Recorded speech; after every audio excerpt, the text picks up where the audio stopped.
Señor presidente, se han recibido los siguientes documentos para la cuenta. La confirmación electrónica de la asistencia de la señora Carol Baum, subsecretaria de la Niñez, con sus asesores. Defensoría de la Niñez, confirma asistencia de Valesca Abusada, Yanina Mondino, abogadas. Y también tenemos un informe que hemos recibido del archivero judicial de Santiago, señor Julián Miranda Oces, sobre el proyecto que modifica el sistema notarial y registral, que haremos llegar en PDF a todos los miembros de la comisión. También asisten en calidad de oyente Luz María Sañartu, directora nacional de AFUSE, quienes asisten en tal calidad acompañada de los dirigentes señor Claudio Barahona, Américo Pérez y Marcos Rodríguez Olivares, ¿no?, que están por allá. Hemos recibido también un oficio del director nacional de aduanas, señor subrogante, señor Pablo Ibáñez, quien manifiesta su interés en ser escuchado en relación con dos proyectos de ley. Uno, modifica el decreto con fuerza de ley número 30 de 2004 del Ministerio de Hacienda sobre ordenanza de aduanas en materia de sanciones al contrabando de tabaco y de sus derivados, proyecto que se encuentra en la Comisión de Hacienda. Y el otro, que aumenta la penalidad del delito de contrabando de tabaco y cigarrillos, que se encuentra en la Comisión de Constitución. Si le parece, señor presidente, respondemos que cuando se ponga en tabla este proyecto se le tendrá presente para los efectos de considerarlo, ¿no? Muchas gracias. Eso sería todo. Listo. Gracias, señor secretario. Terminada la cuenta, ¿algún varios? Diputado Brusco, que díganos. Sí, que ayer yo hice una indicación que decía relación con los honorarios de los consejeros de niñez. Y esa indicación se señaló que era inadmisible porque tenía que ver con recursos. Sin embargo, los consejeros no son, hasta donde entiendo, empleados públicos. Por tanto, me parece que habría que revisar la inadmisibilidad de esa... Diputado, que todavía no entramos a discutir el perdón. permítame empezarlo y después usted hace todo su aporte. Entonces entonces la presidenta tiene como objeto continuar con el proyecto de crear servicio de protección a la niñez y modificar normas legales, boletín 12.027, estábamos en el artículo 17 y vamos a ver el inciso segundo del artículo 17, ahí quedamos. ¿Ya? 18, perdón. Artículo 18, inciso segundo. Ya. Procedamos entonces a ver ese inciso del artículo 18. ¿Su secretaria? A ver, nosotros...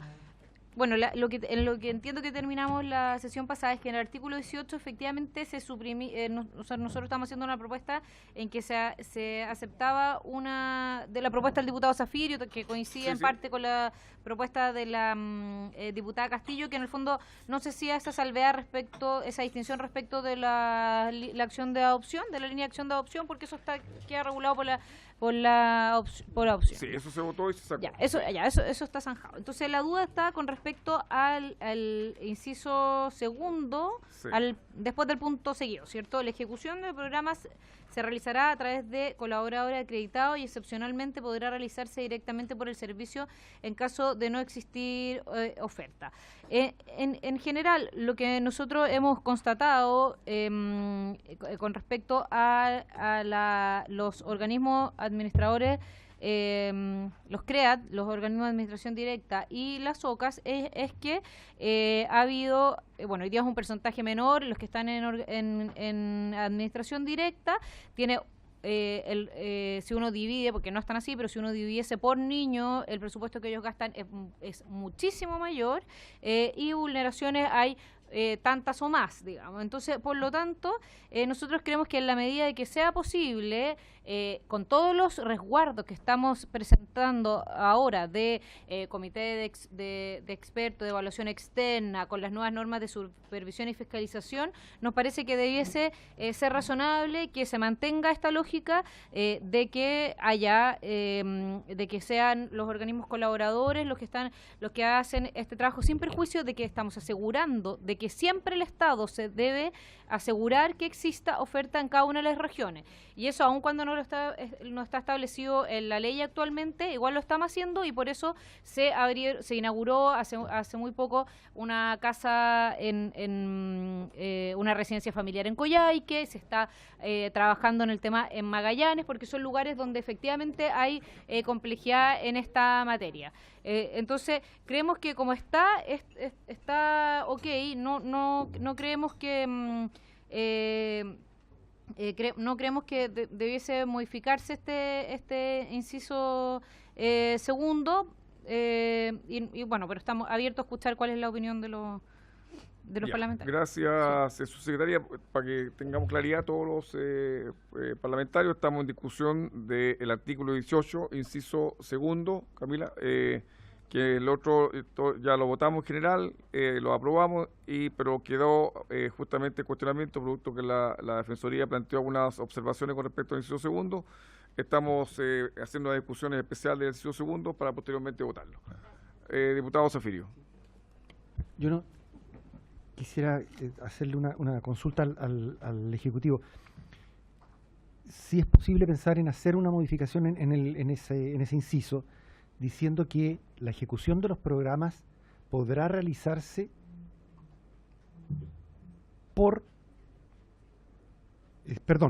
la ejecución de los programas se realizará a través de colaboradores acreditados. Hasta ahí, correcto. Y directamente por el servicio. Punto. Es decir, ¿cuál es la idea? Es dejar a ambos en igualdad de condiciones. No solo el servicio en el evento de que no haya oferta.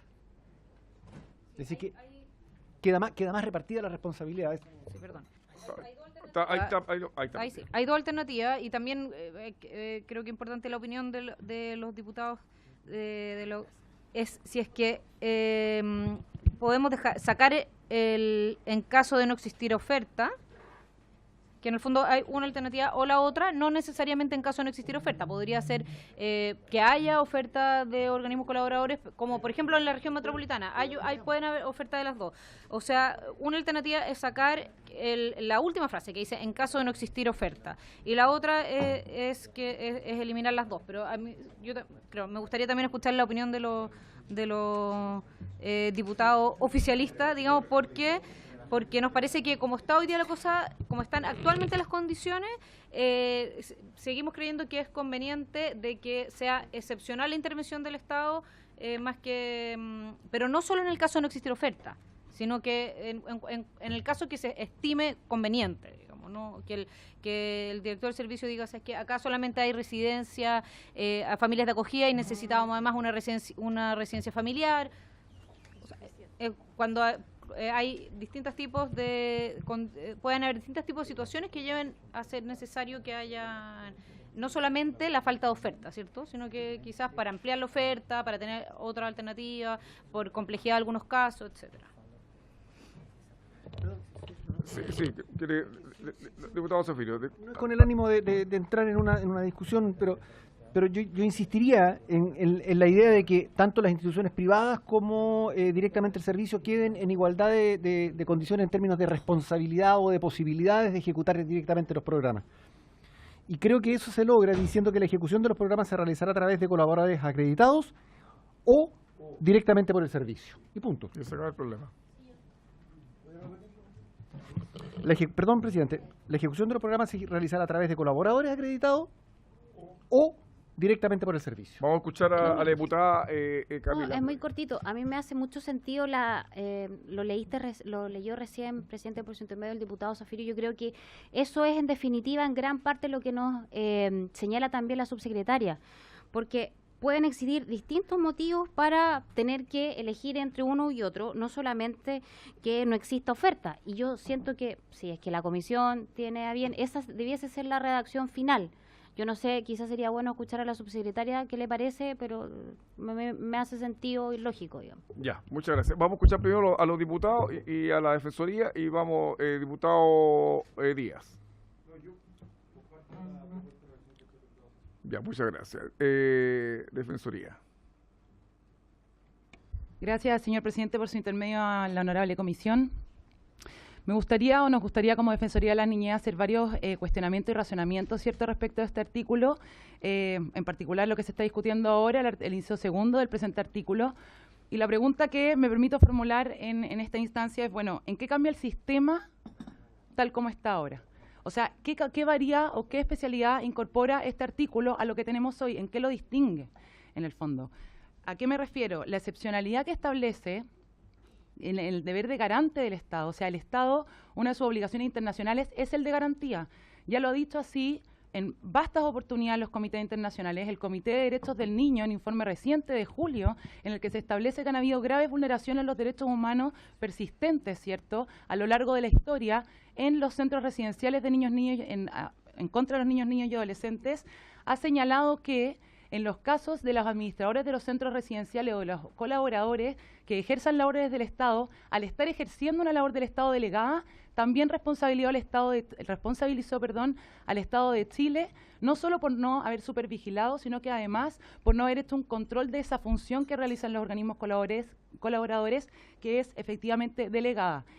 Se entiende, por cierto, que el Estado requiera para el ejercicio de su labor, por cierto, la colaboración de, en este caso, organismos o terceros organismos, pero eso no lo exime de su deber de garante. Esto, tal como está, es llevar al extremo un principio de subsidiariedad y nos olvidamos, por cierto, que el Estado es quien debe garantizar, no solo excepcionalmente, porque bajo este artículo, entonces, eso nos quiere decir que efectivamente, en caso de existir oferta, pero la oferta ser deficiente, el Estado no va a proceder en la intervención de niños, niñas y adolescentes que requieren protección del Estado. Gracias. Y por eso que hizo la propuesta el diputado Zafirio. Ahora queremos escuchar si ahí está de acuerdo y así no evitamos cualquier tipo de discusión más, pues, su secretaria. Sí, perfecto. Estamos ok con la propuesta del diputado Zafirio. ¿La presentó como indicación ahora? Sí, perfecto. Perdón, por su intermedio. Ya, perfecto.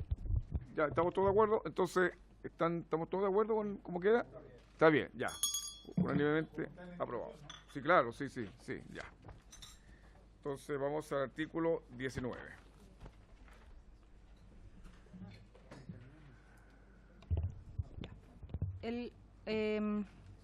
¿Su secretaria? Sí. El artículo 19 tiene del diagnóstico, pericia y seguimiento de los casos. Me perdí. ¿No tiene? Sí. No sé, respecto de específicamente no se presentaron indicaciones. No se han presentado indicaciones, salvo que se haya presentado algo que no conozcamos. Estamos en el artículo 19. El diagnóstico, 19. Pericia y seguimiento de los casos. No la...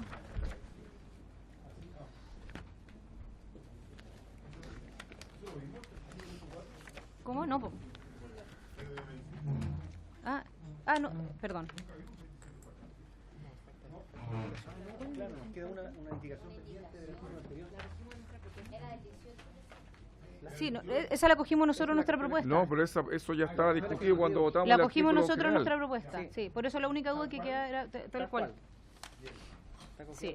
Y respecto del 19, no tenemos indicaciones. No hay indicaciones, por lo tanto nuestra propuesta es ponerla en votación así. Perdón, acá sí, ahora hay una ya. ¿Quién la presentó? Diputado Cruzcoque. Se nos acaba de presentar una indicación al artículo 19. No. Dice, modifica ese artículo 19 en lo siguiente. Modifícase el literal A, intercalando a continuación de la palabra efectiva la frase y oportuno. Sería realizar un análisis y valoración de la sospecha de vulneración que afecta al niño o niña para luego gestionar el acceso efectivo y oportuno a los programas, servicios y recursos más pertinentes disponibles en la comunidad. Después, en el literal C, a continuación de la frase personalizado de, a continuación de la frase personalizado de, agrega la frase la situación de. ¿Cómo? Literal C. Dice realizar el seguimiento personalizado de la situación de los niños y niñas. Ya, diputado Zafirio. Es que me salta una duda que tiene que ver con el 18, porque en el 18, en términos generales, nosotros aprobamos que podían actuar en igualdad de condiciones sin consideración de la oferta el servicio y los organismos colaboradores. Cuando nos vamos al 19, nos vamos a una línea de intervención que es más específica, pero que yo entiendo que las relaciones de género a especie. El 18 en relación con el 19.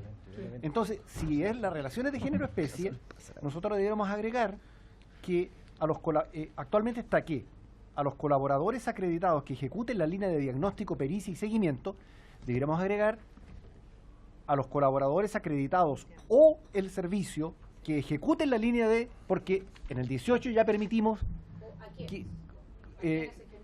o a quienes, claro, pero incluyendo ambos. ¿Sí? A eso me refiero, porque en el 18 ya incluimos al servicio. El 19, sí. 19 la primera. Estamos el 19, el inciso primero. Bueno, el único que tiene en realidad. No, está. Sí, exacto. ¿A quiénes? ¿Son los acreditados?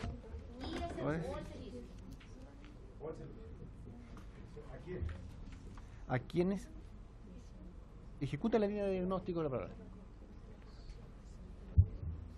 ¿Subsecretaria? Pero hay que hacer una salvedad, porque nosotros incluimos una crítica que se ha hecho habitualmente al sistema es que las colaboradoras, organismos colaboradores hoy día podrían, de acuerdo a la ley, podrían diagnosticar y derivar a su mismo, y más que derivar, porque ellos no derivan, sino recomendar derivar a su misma institución. Y eso lo estamos prohibiendo en el último inciso, ¿cierto? La línea de acción de diagnóstico, pericia y seguimiento de una línea de ejecución exclusiva. Los colaboradores acreditados que desarrollen esta línea de acción no podrán desarrollar ninguna otra. Entonces, si ponemos a quienes lo dejamos muy amplio. Ahora, lo que podríamos hacer es que en el último inciso poner respecto de los colaboradores acreditados, la línea de acción de diagnóstico, pericia y seguimiento será una línea de ejecución exclusiva que quienes desarrollen esta línea de acción no podrán desarrollar ninguna otra. Ya, dejarlo para que Claro. la excepcionalidad sea respecto de los organismos, porque Estamos si de no acuerdo. dejaríamos el Estado fuera de todo, digamos. Exactamente. O sea, sí. Sí, Ya, sí. entonces, ya. Estamos ok. Sí. Ya, muy bien. Secretaria, Queda. ¿quiénes desarrollen esta línea? ¿Cómo quedaría el artículo? Sí, el último El inciso final. la línea de acción de diagnóstico, pericia y seguimiento será una línea de ejecución exclusiva. Ahí viene la frase que agregan quiénes. No, tendría que quedar. Para los creadores acreditados. Para los creadores, en vez del punto, es para los creadores acreditados. Que Ya, eso, coma, es de ejecución exclusiva, coma, ¿Ya? para los colaboradores acreditados que desarrollen esta línea de acción, ahí está. Entonces, la línea de acción de diagnóstico, pericia y seguimiento será una línea de ejecución exclusiva para los colaboradores acreditados que desarrollen esta línea de acción. En dos líneas está 3 veces dicha la palabra línea. Sí. Será de acción exclusiva para los colaboradores acreditados para los colaboradores acreditados. Ya. Será de ejecución exclusiva, ¿no? Porque decir será una línea. Sí, por eso, ya. La línea de acción de diagnóstico, pericia y seguimiento será de ejecución exclusiva para los colaboradores acreditados. De los colaboradores acreditados. Por los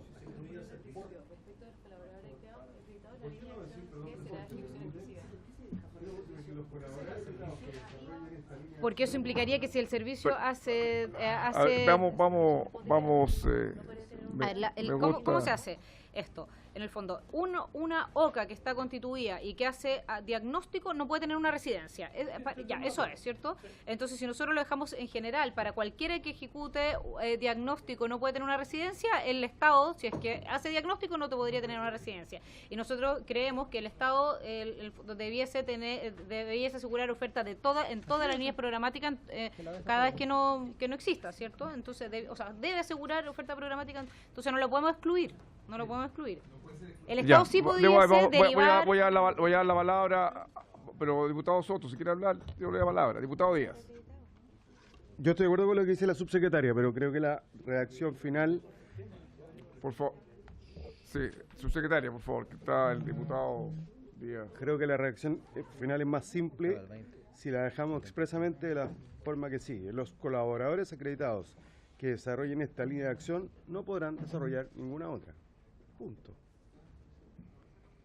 Le saca toda la parte primera, la línea... ¿Qué dice lo mismo? Ya. Diputado Soto. yo diría que esta es una línea de acción muy importante, porque tiene que ver con el diagnóstico, la pericia y el seguimiento, y es el ingreso de los menores al sistema, que es el que gatilla todos los recursos financieros asociados a la presencia de un menor en el sistema. Por lo tanto, la entidad que controle el acceso a eso va a controlar financieramente un montón de cosas. Por eso me parece razonable que no se produzca una integración con otras OCAs que trabajan otras líneas de acción, porque si no tendrían el circuito perfecto cerrado, donde utilizarían el sistema en su propio beneficio más que en relación al bienestar de los menores. Pero lo que echo de menos es que hay una exclusión del servicio en todo este tema. En la frase final, donde pareciera dar a entender de que el servicio no podría participar en la ejecución de esta línea de acción, y eso yo creo que es extraño, porque es un tema bastante estratégico para el funcionamiento del sistema, donde el servicio no puede estar ausente. Y si bien entiendo que hay una dificultad con la integración, porque el Estado también ejecuta otra línea de acción, no se puede aplicar las mismas normas de las OCAs, porque el Estado tiene otra filosofía de trabajo, otra función, etcétera. Por lo tanto, yo creo que la presencia del servicio tiene que estar garantizada en esta línea.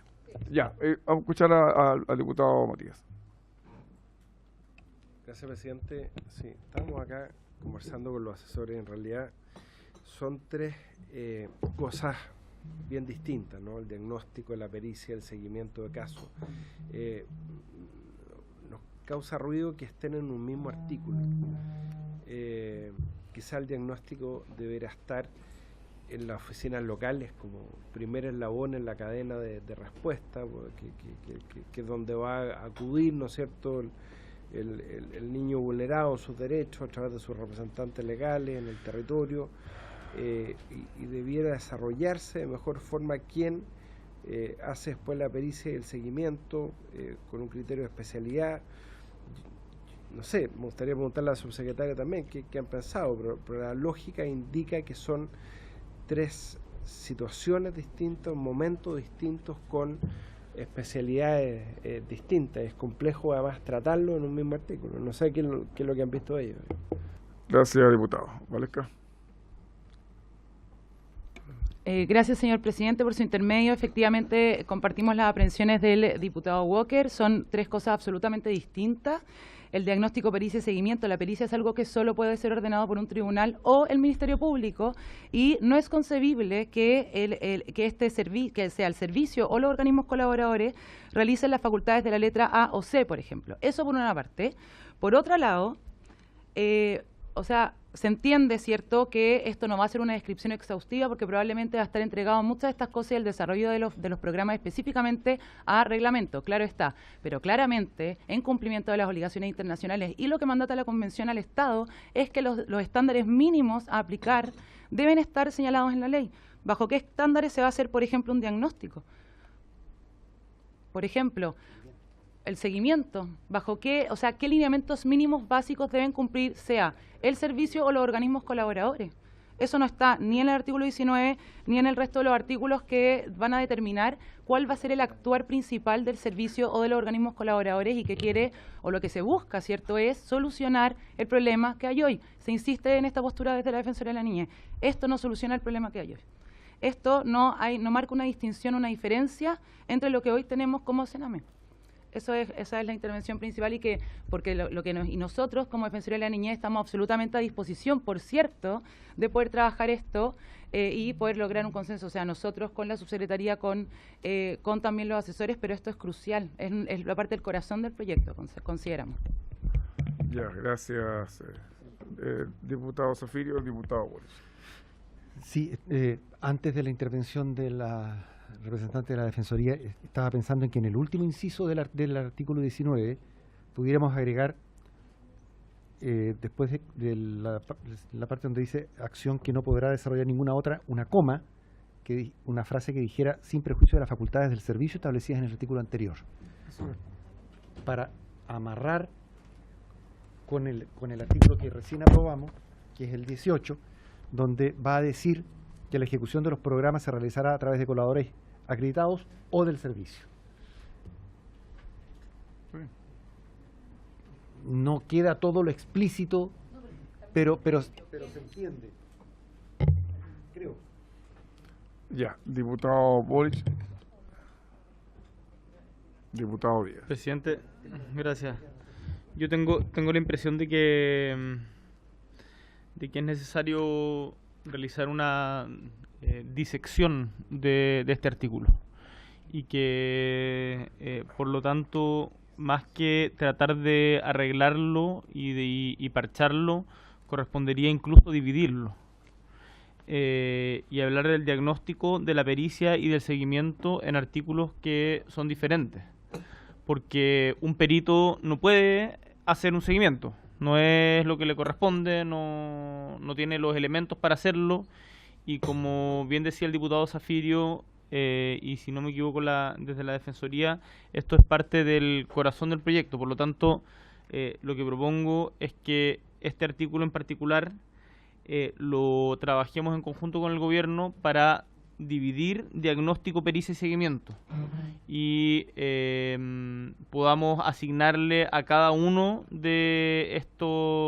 estas facultades, características del servicio, los elementos que le correspondan, pero que no votemos ahora el artículo 19, sino que podamos dividirlo para ordenarlo mejor. Lo pongo como propuesta y se lo pongo a la subsecretaria. Ya, gracias, diputado Bosch. Diputado Díaz. Ya. Subsecretaria. Ya, nosotros vamos a traer entonces, dejemos este pendiente y traemos una propuesta para la próxima sesión. Muy bien, agradecido. Ya, vamos al artículo 20. Eso va a significar que vamos a tener que cambiar los numerales de cada artículo posterior, obvio, pero no necesariamente. Sí, en la Secretaría, sí. ¿Puede usar el BIS también? Claro. Bueno, podría se ser. puede dividir esto en que el A, B, C sea diagnóstico, pericia y seguimiento. Ya. Subsecretaria, artículo 20 de la prevención focalizada. El artículo 20 hubo solo una indicación de la diputada Castillo que nosotros, que tiene que ver con, perdón, acá está.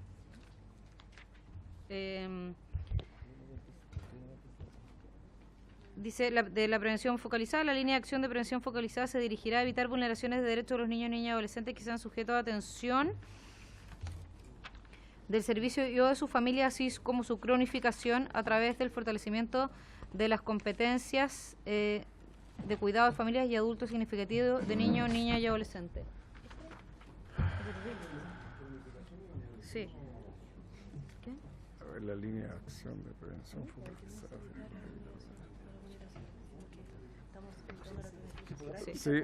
Sí, ya, lo que pasa es que la prevención, tuvimos una discusión larga respecto de esto en la discusión del objeto, ¿cierto? Y claro, explicamos que la prevención no era específicamente esto, sino que más bien de la Subsecretaría de Niñez, de las oficinas locales, que debía se quedar en garantía, etcétera. Sin embargo, lo que nosotros sí queremos, sí tiene que haber acá, es la prevención focalizada en el sentido de evitar la cronificación de la vulneración, o sea, evitar que se sigan produciendo vulneraciones, trabajar con la familia para que una vez que se revincule familiarmente no vuelva a haber vulneraciones, que no haya vulneraciones, o sea, ese tipo de prevención. Entonces, no es la prevención de evitar, porque ya ha habido vulneración acá, sino que es evitar que se mantengan. Por eso, en ese sentido, nosotros creemos que debiese quedar como está. ¿Cómo está? Sí, ¿qué es? Hay una indicación del diputado Cruzcoque en esta. ¿La tiene a mano? Sí. Acá hay una indicación propuesta por el diputado Cruzcoque con respecto al artículo 20. Por favor, lea, señor secretario. Indicación del diputado señor Cruzcoque, artículo 20. Reemplaza la frase la cronificación de por nuevas. ¿Su secretario? Evitar nuevas vulneraciones sería. Cambió. Sí, las dos cosas. ¿Las dos cosas? Sí. Cronificación y nuevas. Cosas distintas. Sí. cronificaciones o nuevas. Perdón, lo que pasa en una cronificación, por ejemplo, puede ser cuando un niño, por producto de una negligencia de sus padres, un niño pequeño, ¿cierto?, sufre algún rezago en el desarrollo, y eso es fácilmente rescatable o recuperable si es que se actúa a tiempo y se previene la cronificación de esa vulneración. Una vez que si es que no se hace nada con esto, el niño a los 15 años, ¿cierto?, ya tiene algo que es más crónico y que va a requerir de una ayuda más permanente. Entonces, ¿cómo logramos evitar la cronificación de la vulneración? Y en salud mental también tiene cosas parecidas, etcétera. Y la revictimización, o es la reiteración de nuevas vulneraciones, tiene que ver con niños que ya fueron vulnerados y que producto de esta vulnerabilidad, ¿cierto?, se puedan volver a repetir acciones. Entonces, como por eso son cosas diferentes, y que incorporamos la del diputado Cruzcoque, pero además mantenemos, ¿cierto?, la cronificación, que nos parece pertinente mantenerla. Ya, Muchas gracias. ya, muy bien. Matías. Gracias, presidente. Los abogados y legisladores tenemos un defecto, y es que nos gusta hablar en difícil. Yo sé que las palabras de la ley se entienden en su sentido natural y obvio, de acuerdo a las normas de interpretación de la ley. Yo no tenía claro qué significaba cronificación, me lo explicaron. Entiendo que tiene que ver con la perpetuación, pero yo trataría de hacer una redacción que fuera mucho más universal en el entendimiento del lenguaje. Tenemos que pensar en todos los órganos, en las oficinas, en las personas que tienen que después aplicar esta ley. Estoy hablando de las personas, estoy hablando de los menores, de los niños, niñas y adolescentes vulnerados en sus derechos, sus representantes legales. Tratemos siempre, sobre todo en este proyecto de ley, de emplear un lenguaje lo más sencillo posible. Yo, en vez de hablar de cronificación, hablaría de perpetuación en el tiempo, pero trataría de ser muy claro, simple y entendible, inteligible en el lenguaje. Muy agradecido, diputado. Diputado Zafirio. Sí, la verdad es que si todos los Diputado textos Walsh. legales fueran lo suficientemente claros, los abogados no tendríamos trabajo. Así que hay que tratar de hacer las cosas un poco más complejas para poder garantizar la intervención de los colegas. No ser un mal chico. Yo me saltó la misma duda. Cuando busqué cronificación, la RAE lo define como el acto de cronificar. Y cuando me voy a cronificar dice hacer crónico algo. Es decir, es como circular la definición. Yo comparto la idea de poder encontrar entiendo el concepto, pero... Ya, no, diputado Boric y diputado Díaz.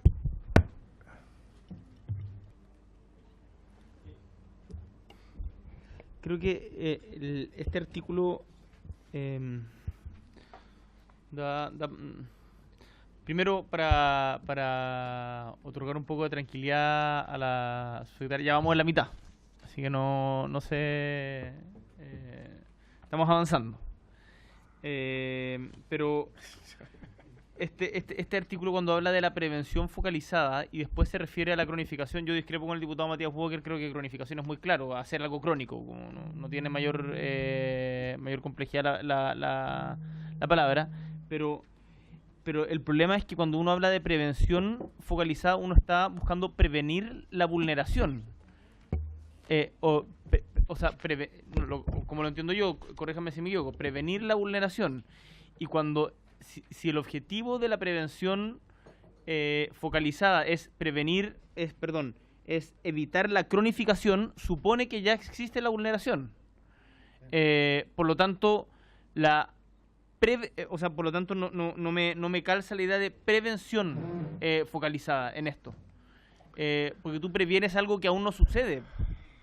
Y lo crónico ya está sucediendo. Entonces, por eso la indicación de la diputada Castillo me hace más sentido de que como está el texto original, porque en el fondo lo que busca es prevenir, dice, la línea de acción de prevención focalizada se dirigirá a evitar vulneraciones de derechos de los niños, niñas y adolescentes que sean sujetos de atención. No sé si el Ejecutivo tiene alguna explicación de por qué lo hace de esta manera. Ya, al tiro usted. Espere un poquito, diputado Díaz, vamos a escuchar a la Defensoría y después le doy la palabra. Gracias, presidente. Yo creo que este es un artículo que está bien enredado porque yo también tenía dudas, pensé que cronificación era un neologismo, pero a veces que no tiene nada de tautológico nada de tautológico, a diferencia de lo que usted cree, porque el acto de hacer algo crónico es cronificar. Me parece que está bien. Pero yo tiendo a pensar que la palabra que nos confunde, el concepto que nos confunde es prevención, más que lo de focalizado, porque yo me inclino más bien por la reacción del Ejecutivo, porque entiendo que la prevención focalizada lo que busca es evitar, ocurrida ya una vulneración, que se haga crónica. Pero claro, la palabra prevención confunde. Yo no sé si vamos a buscar, si es que ese es el objetivo, porque lo que plantea la diputada Castillo es otra cosa, pero ahí ya estamos hablando de competencias que, entiendo yo, estaban radicados en el nivel local. Si uno lee pura y simplemente la indicación de la diputada Castillo, estamos hablando de la prevención que ya no solamente hasta ese servicio, sino que una que se debió haber hecho antes. Entonces hay confusión de competencia.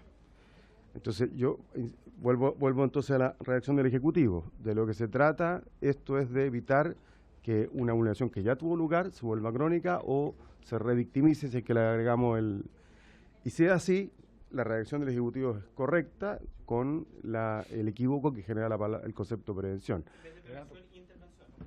Por ejemplo, qué sé yo, no sé. Yo sé que escuchemos la niñez que está desesperada tiene que tener una opinión completamente distinta, pero... No, escuchemos a la Defensoría. Muy bien. Gracias, señor presidente. Efectivamente, no tenemos una opinión tan distinta, un poco desde el ámbito colaborativo y haciendo memoria de lo que ya se ha aprobado en esta comisión, el artículo 6, letra A, quedó que también va a corresponder como funciones del servicio el diseño, ejecución y control de los programas de prevención de la revictimización. Entendemos desde la Defensoría de la Niñez que, si es que además de la cronificación de la vulneración ya vivida, ¿cierto?, por el niño o adolescente que lo hace sujeto de servicio, de primera atención del servicio, y además evitar las revictimizaciones, quedaría acorde con el artículo 6 y lo que ya se ha discutido en la sesión, pero además otra intervención en este punto, sin miedo a ser insistentes porque eso justifica la existencia, por cierto, de una institución de derechos humanos de niños y adolescentes, si nos queda la duda del cómo, nuevamente. Estándares mínimos básicos que no están delineados en la ley, no se establecen en la ley. Entonces, efectivamente, esto es algo que queda muy bien en el texto legal, pero no hay orientaciones técnicas que, efectivamente, la bajada de orientaciones técnicas debe ser, y entendemos que sea por reglamento, orientaciones técnicas del servicio, pero los lineamientos básicos deben estar nuevamente en la ley. A ver, diputado Díaz. Dígame, porque agote al tiro. Es que yo ahí tengo una duda, porque yo entiendo esto, pero cuando usa la expresión orientaciones técnicas, yo tengo una duda si nuestros convenios, los convenios internacionales que hemos suscrito, nos exigen consagrarlos por ley o pueden quedar derivados del ejercicio de la potestad reglamentaria. Porque si no, sería una ley reglamento. Entonces, porque salvo que estemos hablando de principios generales, en cuyo caso los podemos agregar después cuando ustedes vean la anterior. Ya. Al respecto, vamos a volver sobre eso en cada uno de los de aquí para adelante en todo. La ley que crea la Subsecretaría de la Niñez establece que la ley que se dictará los estándares, que debe dictar los estándares generales y con unas mesas de trabajo de expertos. Aquí ninguno de nosotros es ni psicólogo, bueno, la Blanquita, pero psicólogo experto en trabajo de niños con su familia, o sea, meter los estándares acá, por eso deben quedar también un reglamento, porque tiene que ser materia que no podemos legislar acá de cómo se va a hacer la intervención, eso es parte de lo que debe ser una mesa de expertos y distinto acá con respecto a cada una, no respecto de las líneas de acción, sino que cada una de las líneas programáticas, de acuerdo a la realidad local, de acuerdo a la realidad cultural, tiene distintas especificidades que además pueden ir cambiando, y esto lo hablamos con respecto a otros artículos anteriormente. Entonces no podemos dejar, tendríamos que después modificar por ley cada vez que queremos cambiar o incluso mejorar estándares. Entonces a mí me parece que dejarlo acá además es como desconfiar demasiado de que la voluntad de todos, no solamente del gobierno actual, sino que es hacer la pega y hacerla bien, para eso estamos, digamos. Entonces, no sé, creo que sería importante zanjar este punto ahora, porque si no va a ser la misma discusión en cada uno de los artículos. Sí, gracias, subsecretaria. Diputado Díaz. Partir con lo último que dijo la subsecretaria. Claro que no desconfiamos, pero tampoco se debe haber desconfiado cuando se creó el Senami y terminamos lo que terminamos. Entonces, yo quiero hacer una propuesta, que aprobemos la indicación de la reacción del Ejecutivo, pero que le pidamos al Gobierno y a la Defensoría que nos puedan traer, ya que hay que traer una nueva reacción del 19, los principios generales que orienten la intervención. ¿Ah? Los principios generales, que serían comunes, entiendo yo, para todas las líneas de acción o podrían no serlo. Y los vemos después por separado si los agregamos o no los agregamos. ¿Ah? Para que no detengamos la tramitación del... Bueno, pero hay un... Pero un poquito. Yo estoy hablando de la... Los principios generales están en el artículo 4, pero además, ¿por qué se establece que la Subsecretaría de la Niñez dicta los estándares generales? Porque no son totalmente específicos, porque eso está en cada uno de los programas, ¿cierto? Está así por lo mismo que conversamos anteriormente con respecto al Consejo de Expertos, porque se ha criticado mucho que es el mismo servicio el que se dicta sus propios estándares de funcionamiento, entonces se le pide a un ente externo, entre comillas, porque no va a ser tan externo, pero que dicte con una mesa de expertos, etcétera, los estándares generales de funcionamiento. Y así quedó establecido la ley que crea la Subsecretaría de la Niñez con el mismo objeto que señala el diputado Díaz. Y con respecto a los principios de funcionamiento, los conversamos en el artículo 4, agregamos varios para que quedara todo de acuerdo a los comentarios que se hicieron por diversos expositores aquí en la... Sí, ya. Gracias. Gracias. Sí, diputado Fuenzalía.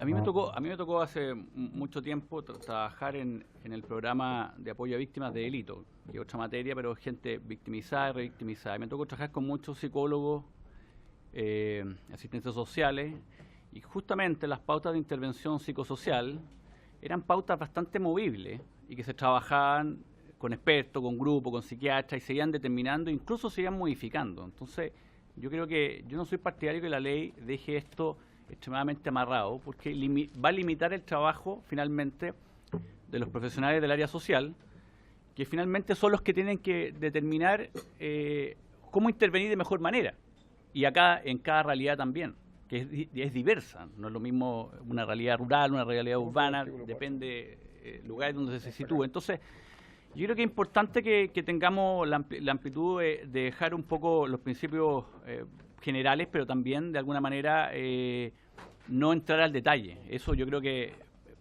en un reglamento y también en la posibilidad de que estas áreas psicosociales interactúen en el tiempo. No sé. Ya, gracias, diputado Fuenzalía.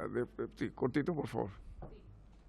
Gracias, señor presidente. Súper breve, dado que al parecer me expliquemos o me va a haber expresado yo mal. En ningún caso queremos que los programas y el detalle de los programas esté en la ley. Eso es inviable, dada la flexibilidad que deben o que requieren, porque es en atención a las necesidades de cada niño, niña, adolescente sujeto a atención. Lo que estamos diciendo es que deben haber estándares mínimos básicos que rijan de alguna forma, luego, con posterioridad, el acto administrativo que se va a dictar para efectos de establecer las orientaciones técnicas de cada programa. Lo básico que debe seguir, remitiéndonos a lo que se discutió ayer, efectivamente nosotros estamos de acuerdo en que un consejo de expertos haga las orientaciones técnicas, por ejemplo, pero el artículo 9 no es obligatorio.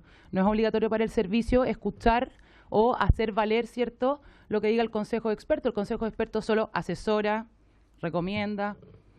No es obligatorio escuchar y tomar las opiniones técnicas del Consejo de Expertos. Bajo ese alineamiento, entonces, es que estándares internacionales, poder poner obligatorio lo que señale el Consejo de Expertos en cuanto a las orientaciones técnicas y entre otros detalles mínimos que deben contener, mínimos, porque acá no se expresa ni siquiera un cómo ni una orientación de cómo luego el servicio, el director del servicio, va a hacer los dictámenes de los programas.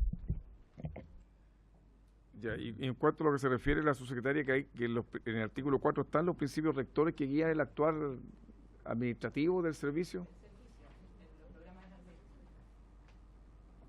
Y en la ejecución de las prestaciones de protección especializada, los estándares que está fijando ahí en el artículo 4. Los tratados, la convención, que tienen que respetar la convención, los tratados, la constitución. El inciso segundo del cuarto. Perdón, sí, subsecretaria. En el artículo 6, funciones del servicio, letra E, dice elaborar la normativa técnica y administrativa respecto de cada programa de protección especializada, la que deberá ajustarse a los estándares a los que se refiere al artículo 3 ter de la ley 20.530, que crea el Ministerio de Desarrollo Social, y a estimaciones periódicas de la demanda, oferta programática, etcétera. O sea, está establecido eso, que toda la normativa técnica y administrativa se dicta respecto a los estándares que establece la esto está, lo aprobamos en la letra E del artículo 6. Funciones del servicio. Ya, gracias. Ya, ¿alguna otra indicación sobre el artículo? Sí, nuestra propuesta es que creemos, bueno, no encontramos una palabra que defina mejor prevención, pero creemos que agregando la indicación del diputado Cruzco, que se clarifica esta duda que había con respecto a evitar nuevas vulneraciones respecto del mismo niño, y además la cronificación de vulneraciones, pero no se refiere a evitar cuando no hay vulneraciones, que eso es lo que dijimos antes, dejamos fuera el objeto, ¿cierto? Entonces, con esa indicación, la del diputado Cruzco, que se clarifica en ese sentido. O sea, esa es nuestra opinión.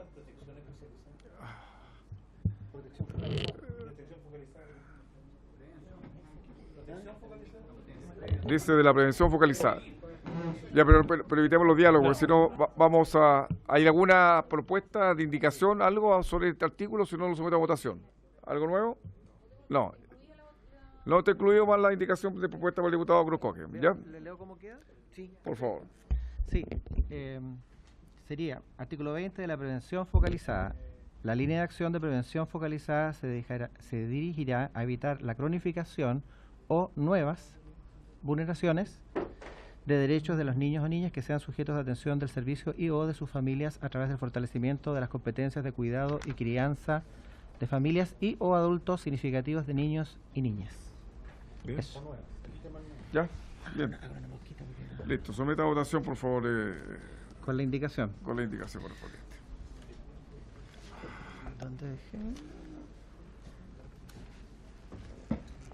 Acá está. Entonces, señor presidente, ¿cómo se ha dispuesto? El artículo 20. Más la indicación. Más la indicación de nuevo. Recién reseñada. Señor Alessandri. No está, señor Alessandri. Señor Boric. Ahí está. Don Juan Antonio Coloma, a favor. Don Luciano no está. Don Marcelo Díaz. Para el final. Doña Camila no está en este momento. Don Gonzalo Fuenzalía, a favor.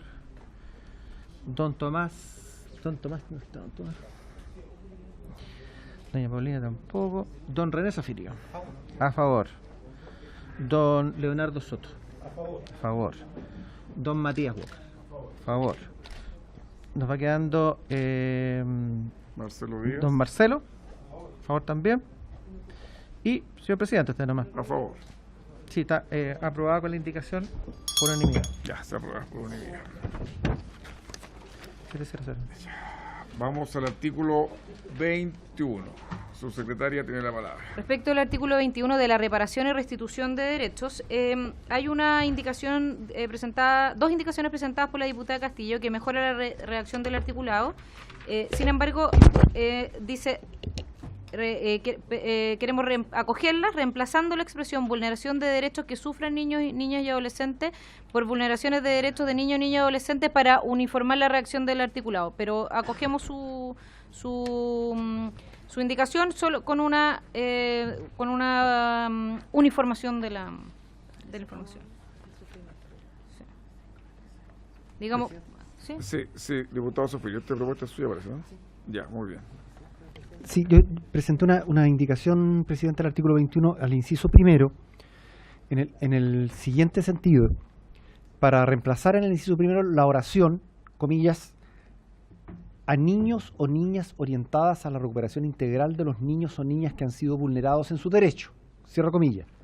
Por lo siguiente, abro comillas. Voy a leer el texto como quedaría mejor. Ya, eso.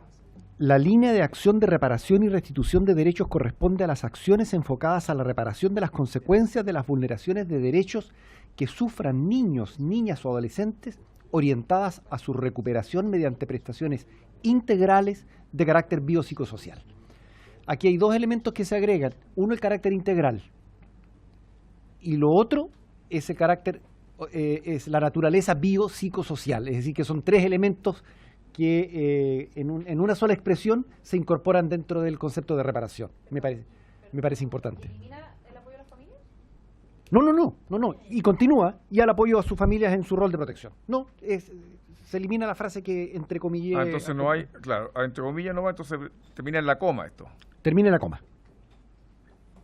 Ya. ¿Lo leo, les parece? ¿Lo leo de nuevo? Por favor, sí.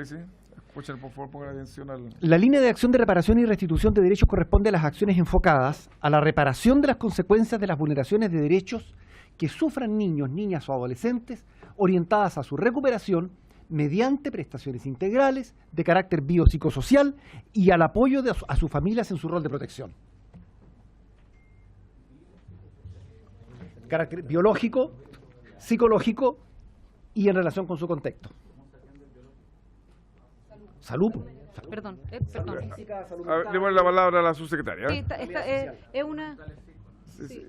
es una expresión que se usa mucho en el mundo como de la reparación de las vulneraciones de los niños para tratar integralmente todas las consecuencias de la vulneración. O sea, y es dentro del Pero escuchamos a la subsecretaria y después todas las preguntas que ustedes quieran es una expresión que comprende todo lo que es necesario para la reparación integral de los derechos. Así que estamos ok.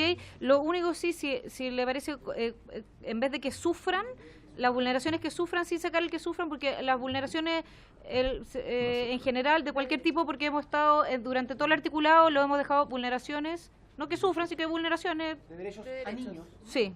Claro. Niños o adolescentes orientadas a su recuperación, etc. Sí.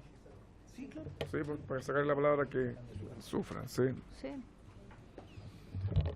No queremos un proyecto de ley de sufrimientos. Ya, entonces, ¿cómo quedaría el texto, señor secretario, entonces? Sí. La cuestión de sufran quedó. No queda. Lo de sufran lo sacamos. Lo sacamos que sufran.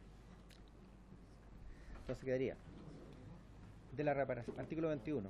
Artículo 21, de la reparación. De derechos. La línea de acción de reparación y restitución de derechos corresponde a las acciones enfocadas... Ahora sí. De la reparación y restitución de derechos. La línea de acción de reparación y restitución de derechos corresponde a las acciones enfocadas a la reparación de las consecuencias de las vulneraciones de derechos a niños, niñas o adolescentes orientadas a su recuperación mediante prestaciones integrales de carácter biopsicosocial y al apoyo a sus familias en su rol de protección.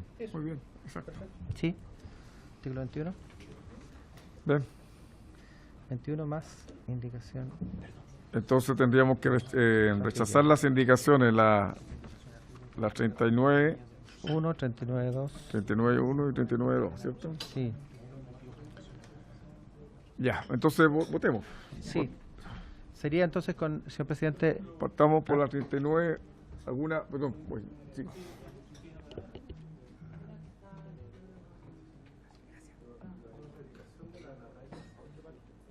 No, veamos, que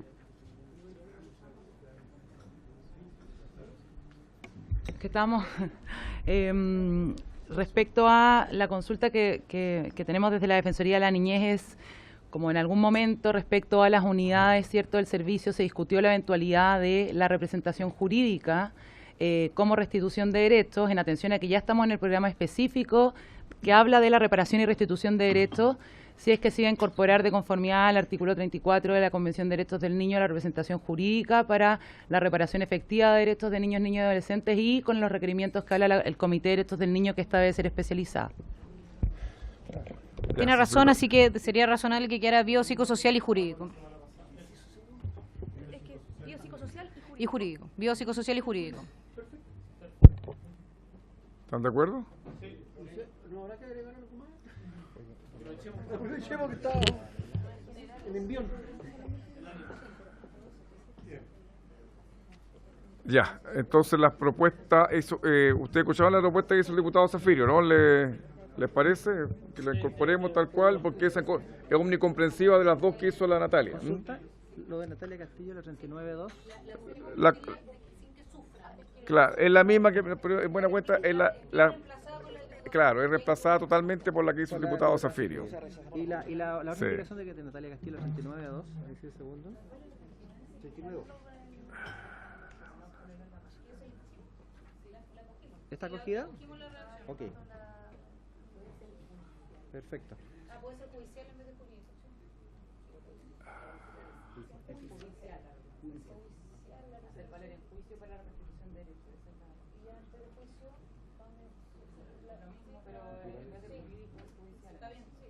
Sería entonces carácter biopsicosocial y judicial.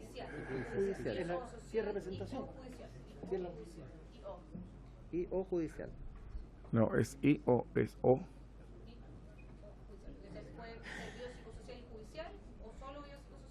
Y si fuera... Ah, ya, perfecto.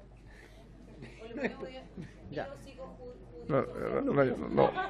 Biopsicosocial y jurídico, Ya. judicial o administrativa. A ver, escuchemos al diputado Faisal Líder que hace un aporte.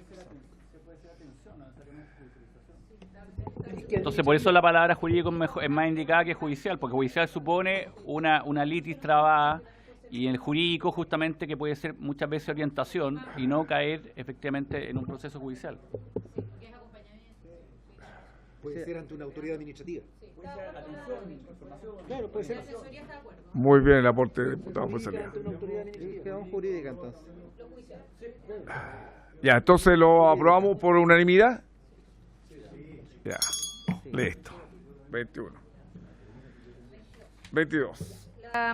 El artículo 22 habla del fortalecimiento y revinculación familiar y no tiene indicaciones. El artículo 24. No tiene indicaciones.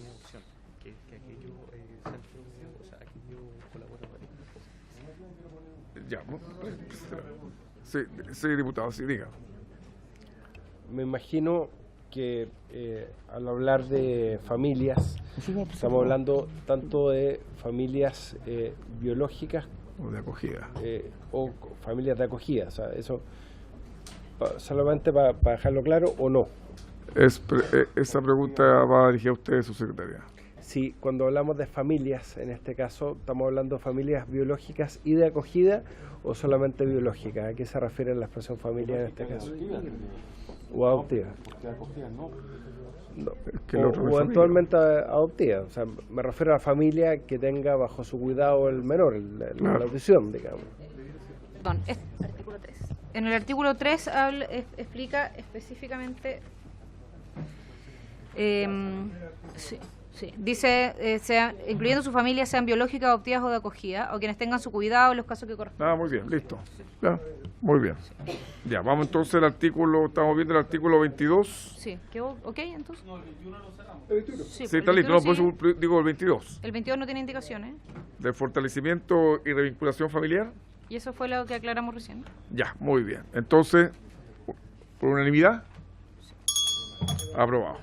Vamos al 23. El 23 del cuidado alternativo, recogimos la indicación de los diputados Alessandri Coloma y una indicación de la diputada Castillo. La primera se dirige a mejorar la redacción del inciso segundo y la segunda plantea que se exija al servicio, además de los colaboradores acreditados, que adopten las medidas necesarias para el ejercicio de los derechos de los niños y niñas que tengan bajo su cuidado a mantener relaciones directas y regulares con sus padres y con otros parientes.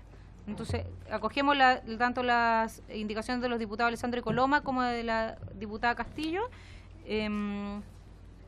Eso, y se agrega, y lo que hacen en el fondo es agregar un párrafo que dice, cuando sea posible un cuidado alternativo tipo familiar, este no sea recomendable en virtud del interés superior del... No, perdón, sí, eso es. Recomendable en virtud del interés superior del niño, niña o adolescente. Muy bien. Sí. Ya. Perdón, diputado, ¿quiere la palabra? Toma, entonces prenda su... ahí está, ya. ¿Este asterisco es parte del artículo? Los colaboradores acreditados que administren los programas... Hay un los. Ahí va. O sea, el asterisco no es parte... Porque antes de eso va la indicación que dice el servicio... O los. Perdón, el servicio o. Los. La indicación 42.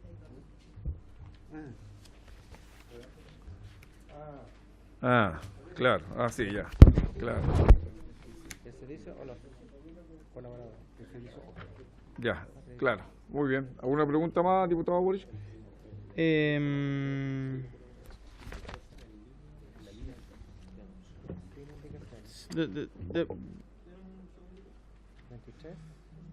Ya, ¿hay alguna otra? Por supuesto, tome la palabra. Gracias, señor presidente. Nosotros tenemos la consulta respecto al inciso segundo del artículo 23, en que se señala o se hace referencia al interés superior. Entendemos que, estoy hablando de la propuesta aún del Ejecutivo, entendemos que al señalar en el inciso final o cuando en la parte final del inciso segundo, o cuando no sea recomendable que su cuidado alternativo sea de tipo familiar en virtud de su interés superior, entendemos que es el interés superior también el que rige o va a regir la primera parte, esto es, el niño o niña estará sujeto a cuidado alternativo de tipo residencial solo cuando así lo determine el tribunal de familia competente en los casos en que no sea posible la revinculación con su familia o quien está a su cuidado. Y después dice, o cuando no sea recomendable que su cuidado alternativo sea tipo familiar y que ambos, todo es en virtud de su interés superior. En ese sentido, en términos de reacción, digamos, ¿no será mejor para que se entienda de esa forma que haya una coma después de tipo familiar y antes de en virtud de? Porque para que englobe todos los casos, esa es la apreciación. Sí, diputado Walker, dígame. Yo tengo una inquietud respecto al artículo 23, inciso segundo, porque establece, inciso segundo, el niño o niña estará sujeto a un cuidado alternativo de tipo residencial solo cuando sí lo determina el Tribunal de Familia competente. Eso está bien, pero no solamente la alternativa es la residencia, sino también la alternativa es la familia de acogida. Entonces, acá lo ideal sería, no sé si establecer una orden de prelación, pero dejar muy claro que la residencia es en subsidio de la familia biológica, después de la familia de acogida y después la residencia. Pero acá, en el fondo, la residencia está en subsidio de la familia biológica y no aparece claro la opción que puede tener el juez de familia de enviar al niño a una familia de acogida. Sí. Ya, diputado Bonis, prenda su micrófono. Yo entiendo la aprehensión del diputado Walker y creo, tengo la impresión que se aborda en cierta medida en el inciso segundo, pero quizás para reforzarlo y para no enredar demasiado el artículo y no hacerlo más enredoso, podría ser la separación en el inciso primero. La separación del niño o niña de su familia es una medida excepcional de última ratio que compete exclusivamente a los tribunales de familia. O sea, agregaría el excepcional coma de última ratio. Sencillamente eso. Pero ya está dicho. Eso. Que en el inciso segundo se deja por subentendido, pero no es malo reforzarlo porque hay todo un esfuerzo porque... Artículo cuarto.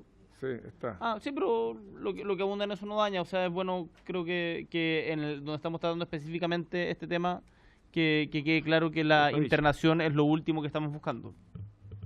Sí, su secretaria. Está en o sea, yo entiendo que no daña, o sea, si quieren agregarlo está bien, pero dice, en el artículo 18, inciso penúltimo, dice, cuando el niño o niña se encuentre bajo cuidado alternativo, en la medida que las circunstancias lo merite, se priorizará el acogimiento familiar por sobre el residencial. Eso está aprobado anteriormente. Con respecto a lo que señala la Defensoría, efectivamente estamos de acuerdo con que se precisar esa redacción y lo hicimos acogiendo la indicación de los diputados Alessandro y Coloma, que hace efectivamente eso, que cambia la redacción de forma tal que queda claro que el interés superior del niño es para todos. Entonces estamos... Claro. Yo creo que sería interesante... Sí, díganos. Yo estoy de acuerdo, incluso utilizaría la expresión última ratio que señala el diputado Boric, pero yo casi haría un orden de prelación, insisto. O sea, familia biológica en subsidio, familia de acogida y en subsidio residencia. Porque el artículo 18, claro, habla de familiar, pero puede ser familia biológica o puede ser familia de acogida. Entonces yo trataría de buscar una redacción que clarifique esa prelación, esa intención del legislador de manera mucho más clara. Ya, vamos a ver, diputado Zafiro, ¿usted quiere opinar? Sí, yo discrepo del diputado Walker porque yo tengo la impresión que el establecer un orden de prelación rigidiza en exceso el mecanismo de resolución al que tiene que llegar el tribunal de familia. Porque si solo utilizamos la expresión familia y tenemos claro cuál es el concepto de familia, que puede ser una familia biológica, una familia de acogida, una familia adoptiva, el tribunal tiene manga ancha para resolver por cualquiera de ellas. Gracias, diputado Zafirio. ¿Subsecretaria? Depende, nosotros estamos de acuerdo en eso con el diputado Zafirio porque depende de cada caso. Los casos son muy específicos, de diferentes edades, si es emergencia o no es emergencia, si es en localidades más alejadas o menos alejadas. Entonces está bien establecido en el espíritu de la ley, en el mensaje, también en el articulado, como lo leí anteriormente, que nosotros estamos siempre por propender al interés superior, al derecho a los niños a vivir en familia. Por lo tanto, siempre es en primero el trabajo con su familia de origen o revinculación, posteriormente familia de acogida extensa o externa, y posteriormente en última instancia la residencia y las residencias de carácter familiar. Entonces está establecido a lo largo del articulado, pero la prelación generaría esta dificultad en algunos casos, que no queremos que al tribunal se le complejice la derivación por establecer la prelación. Ya, muy bien, muchas gracias. ¿Alguna otra observación sobre el artículo 23, perdón, 23? Es la propuesta que nos leyó el Ejecutivo con la inclusión de las indicaciones de la diputada Castillo, Alessandri y Coloma. Y lo...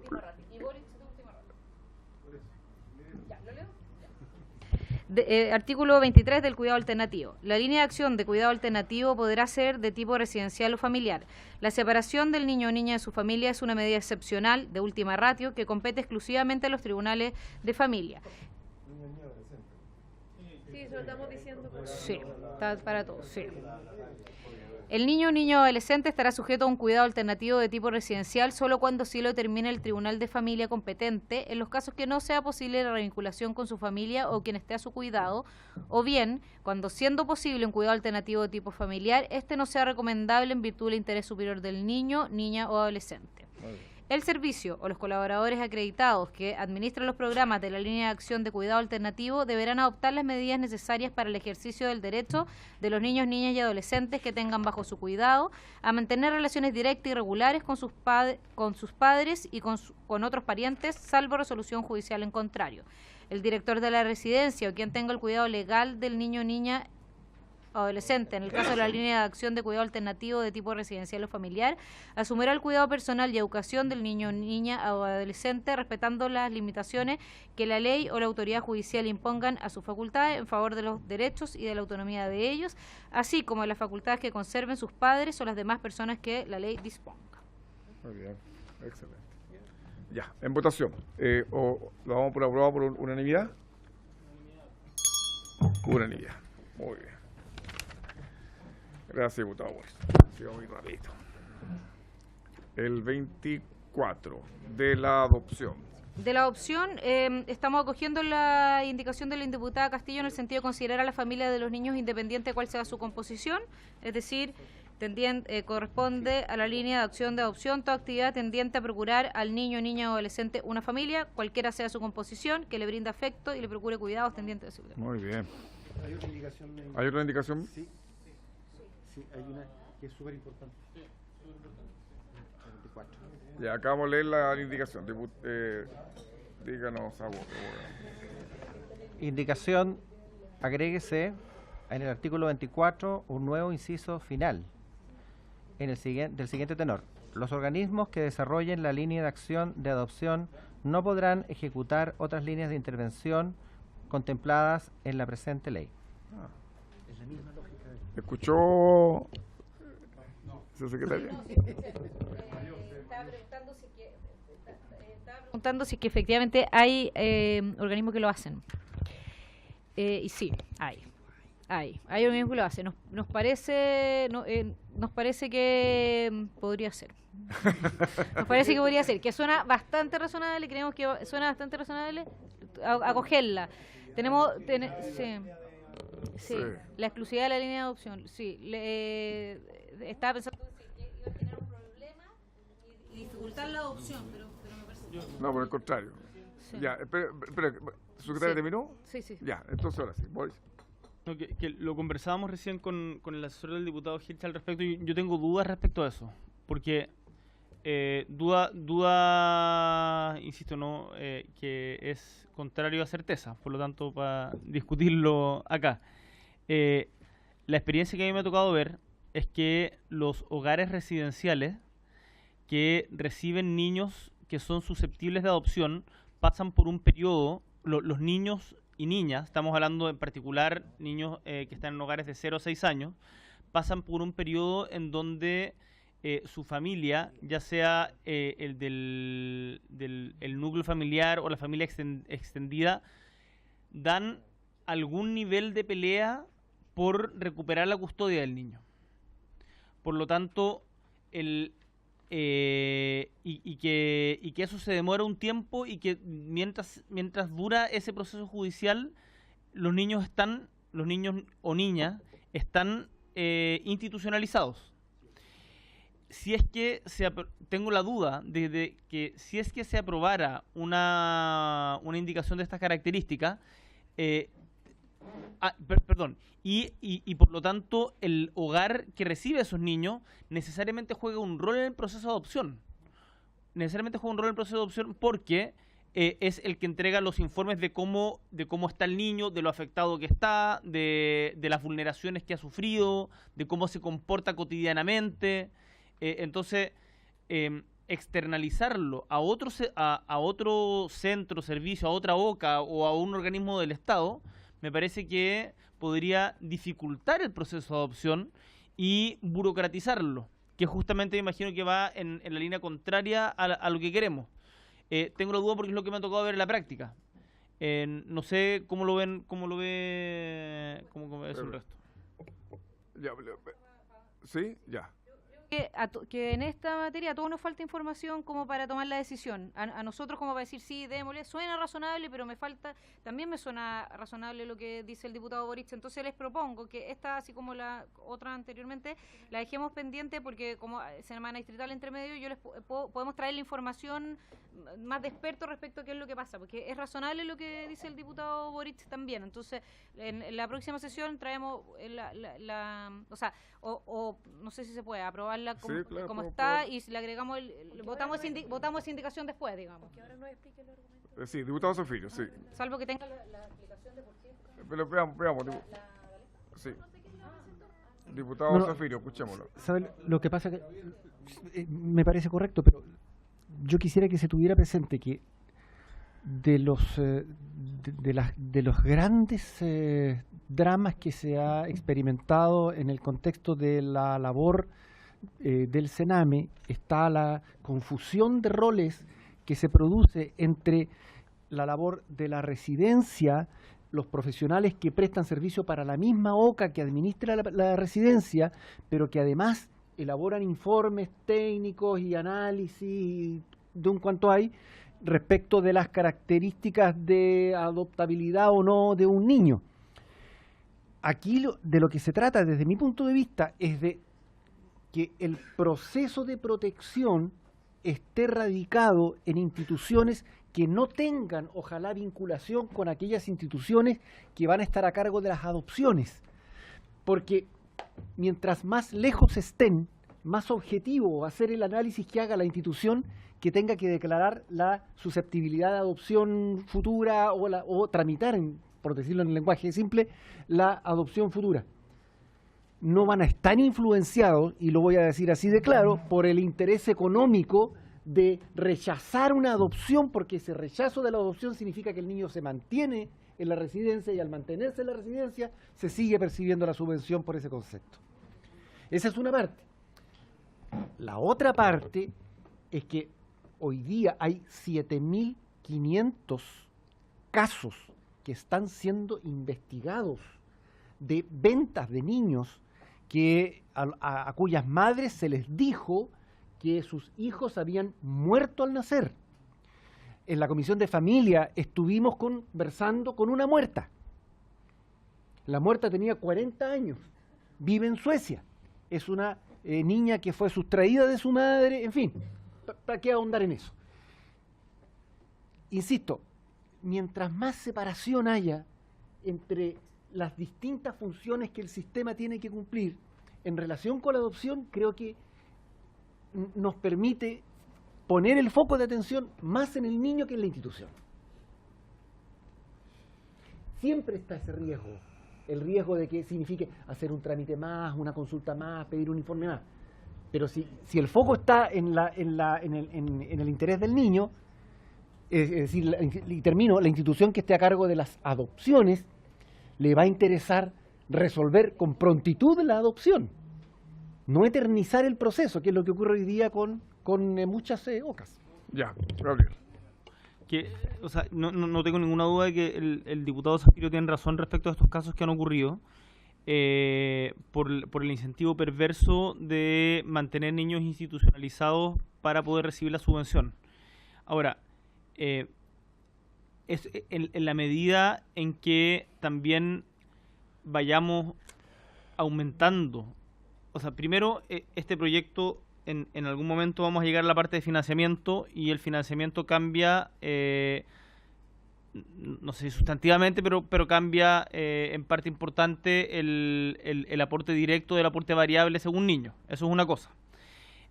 Lo que colabora a desincentivar el que el mantener al niño institucionalizado con el objetivo de obtener la subvención.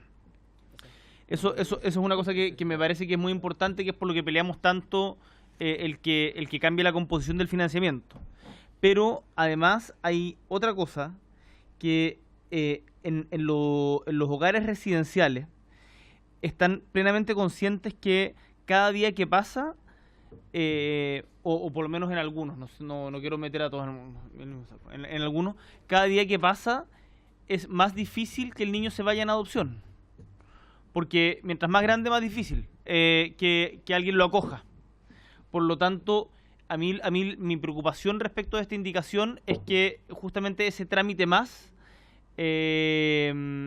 o sea, 6 meses pueden marcar la diferencia en de si un niño se ha adoptado o no.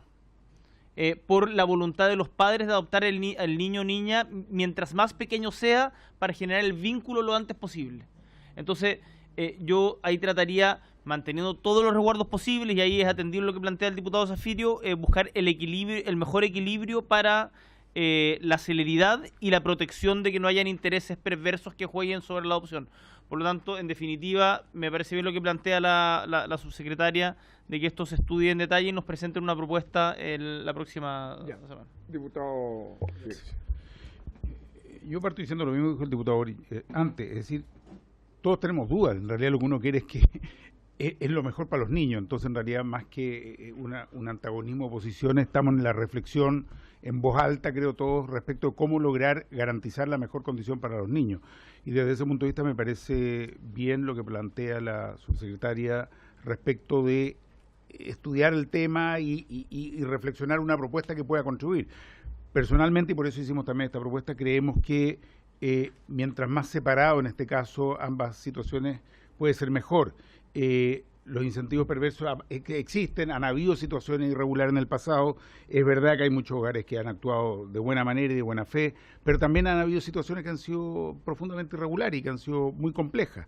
Desde ese punto de vista, y desde ahí donde surge la idea de esta indicación de separar ambas situaciones y que la línea de acción de la adopción esté completamente separada. Ya, muy bien. Matías y después el diputado Coloma.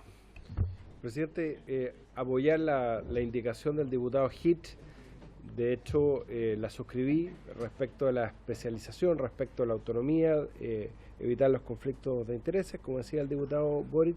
Solo señalar que me parece bien y que deberíamos incorporar la indicación de la diputada Natalia Castillo para incorporar a continuación de la expresión familia, cualquiera sea su composición. Entiendo. Ya. Está incorporado y solo vamos a votar. Para quedar, solamente vamos a dejar pendiente la discusión sobre esta última indicación. Diputado Coloma. Gracias, presidente. Solo decir 2 cosas. Primero, que el tema de la adopción evidentemente es fundamental, pero eso se ve también a través de la ley de adopciones, que se está tramitando ahora. Entonces, no caigamos quizás en la tentación de empezar a regular acá qué es lo que va a pasar con el proceso de adopción. Y segundo, yo comparto lo que dice el diputado Boric respecto de que esos informes adicionales van significando al final tiempo que se demora o se demoraría precisamente el proceso de adopción.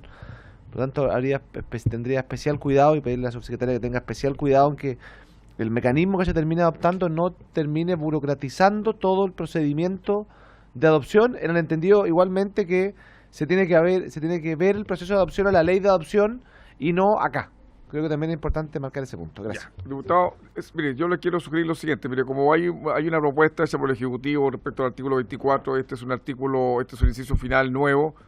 Votemos el artículo 24 con todos los agregados que el Ejecutivo está de acuerdo en incorporarlo y dejamos pendiente la discusión del inciso final, que es un inciso final nuevo. ¿Ya? ¿Lo votamos al tiro o lo aprobamos por unanimidad? ¿Ya? ¿Unanimidad? ¿Diputado Coloma? Sí.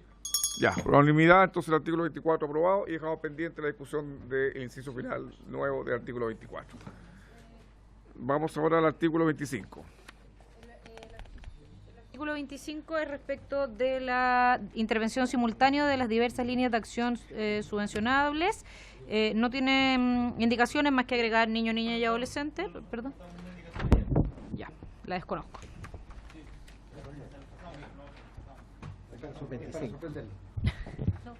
25. Ya. A ver, acá escuchemos la propuesta hecha por el diputado Boric, otra más a la que presentó la diputada Castillo. ¿Cuál es, secretario? Sí. Al inciso primero. Al inciso primero del artículo 25. Para agregar luego del punto final, que pasa a ser seguido lo que sigue. El tribunal o el órgano de protección administrativa que haya derivado al niño, niña o adolescente, a su vez, deberá pedir informes periódicamente al programa o programa focal, según corresponda, respecto de los resultados de la o las intervenciones.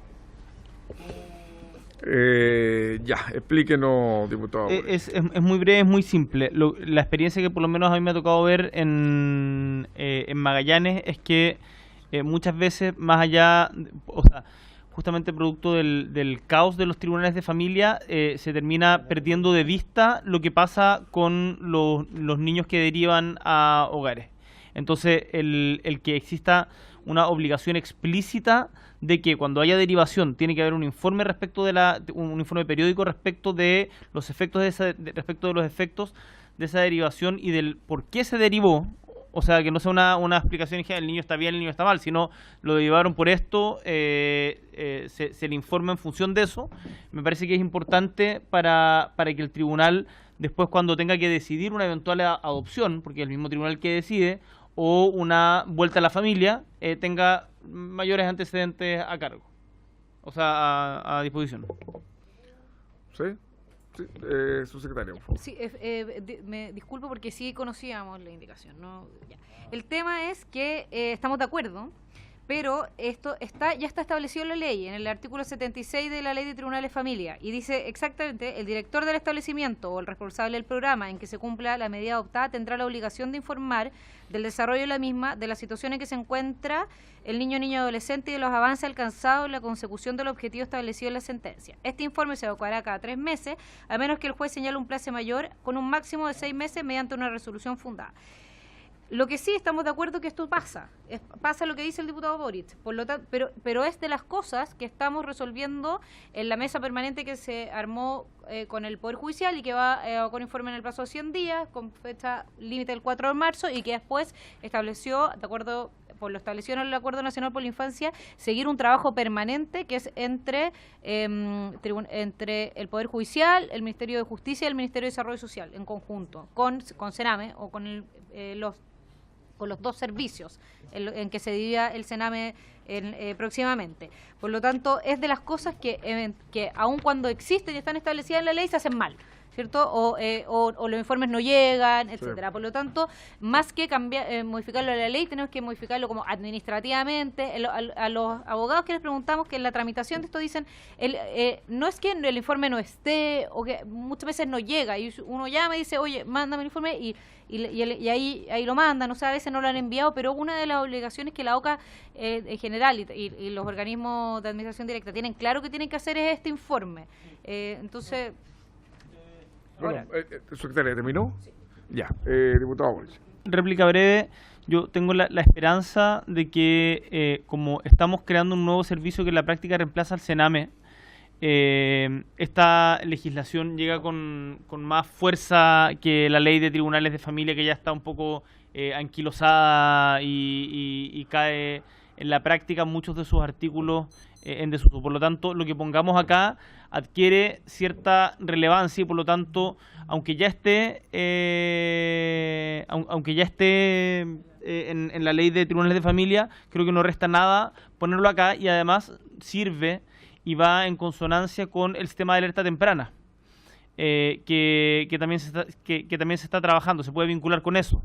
Entonces, creo, sin tener ningún ánimo, porque entiendo, me imagino además que debe ser inadmisible y que depende de ustedes, o sea, me da lo mismo el que aparezca el nombre. La leo rápido. El artículo 25, en su primero, para agregar luego del punto final que va a ser seguido lo que sigue. El tribunal o el órgano de protección administrativo que haya derivado al niño, niña o adolescente, a su vez deberá pedir informes periódicamente al programa o programa focal según corresponda respecto de los resultados de la o las intervenciones. Eso es lo que dice. Perdón, vamos a darle la palabra al diputado Coloma y después a su secretario. Diputado Coloma. Gracias, presidente. Compartiendo la indicación, creo que quizá el tema estaba mejor resuelto en la ley, porque establecía un plazo. A mí el tema del periódicamente, esos plazos que quedan de repente medio en el aire, pueden ser tarde, mal y nunca. Y si dice periódicamente puede ser 1 año, 6 meses, 10 meses o 1 semana. Entonces, en el entendido que hay que establecer un plazo, creo que quizás establecer el plazo de 3 meses, que no podrá pasar nunca de 6, puede ser una buena fórmula para que quede establecido un plazo dentro del cual tenga que evacuarse necesariamente ese informe y no dejarlo ante una palabra que es compleja, porque una obligación sin un periodo acotado de tiempo al final se transforma quizás en un tema más de voluntarismo que otra cosa. Tiene razón, diputado Coloma. ¿Su secretaria?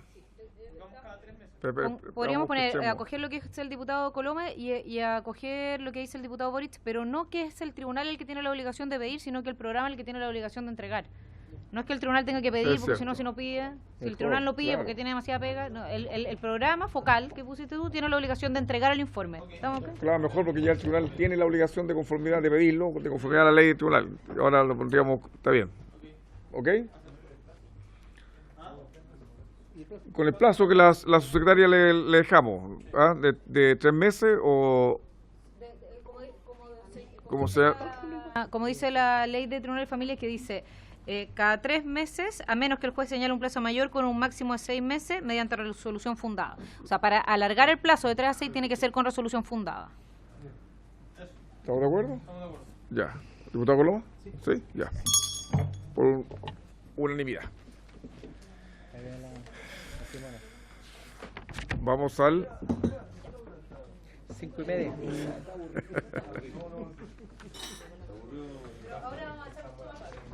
Sí, ya, vamos al artículo 26. El artículo 26 es respecto de los registros de colaboradores acreditados, no se presentaron indicaciones en votación. Es respecto...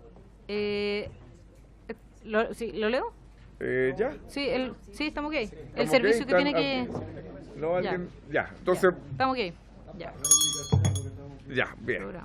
Vamos al 27. Ya. 27. Se nota que estamos comprometidos con el proyecto. Que la estamos cogiendo. 27, ¿su secretaria? El registro de programas de protección especializada disponible, y hay una indicación de la diputada Castillo que agrega...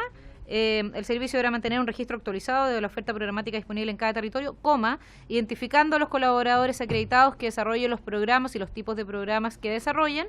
El que dará, el que deberá ser siempre estar siempre disponible en la página web del servicio y actualizarse al menos trimestralmente.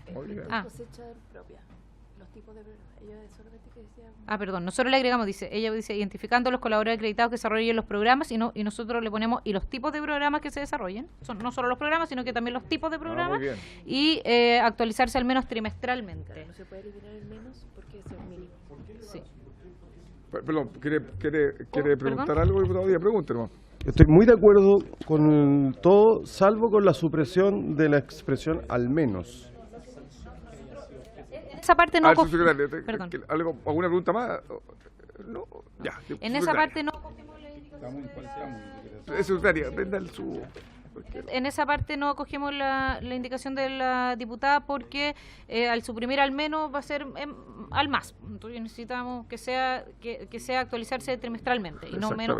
Muy bien, muy bien. Ya, ¿alguna otra observación sobre el artículo 27? Sí, Matías. Solamente como pregunta, ya sé que aprobamos el artículo 26, pero se refiere que el registro incluye a personas naturales reconocidas como acreditados. ¿Eso qué lógica obedece? Pues uno tiende a pensar que los organismos colaboradores son corporaciones o fundaciones, son personas jurídicas. ¿Basta que una persona natural pueda ser colaborador? Gracias.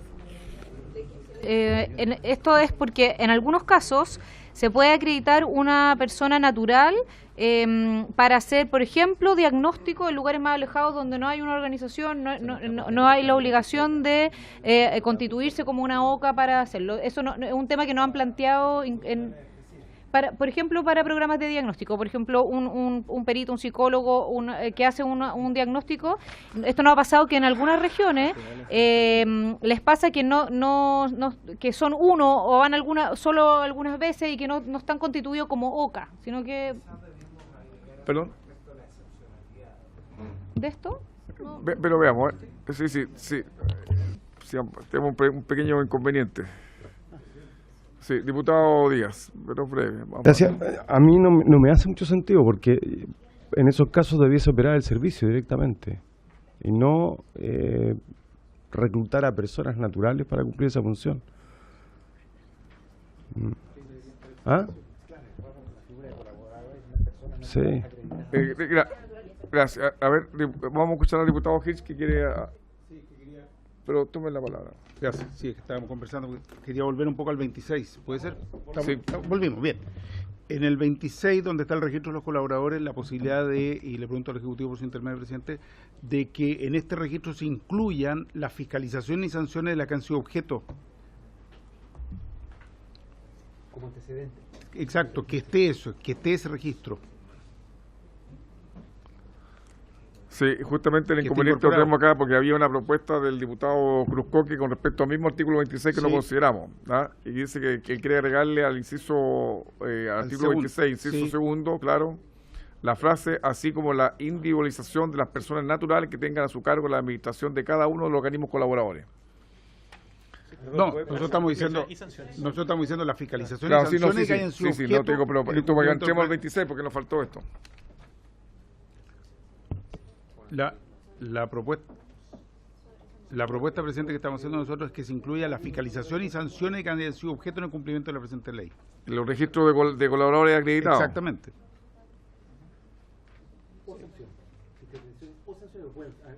O sanciones, por supuesto.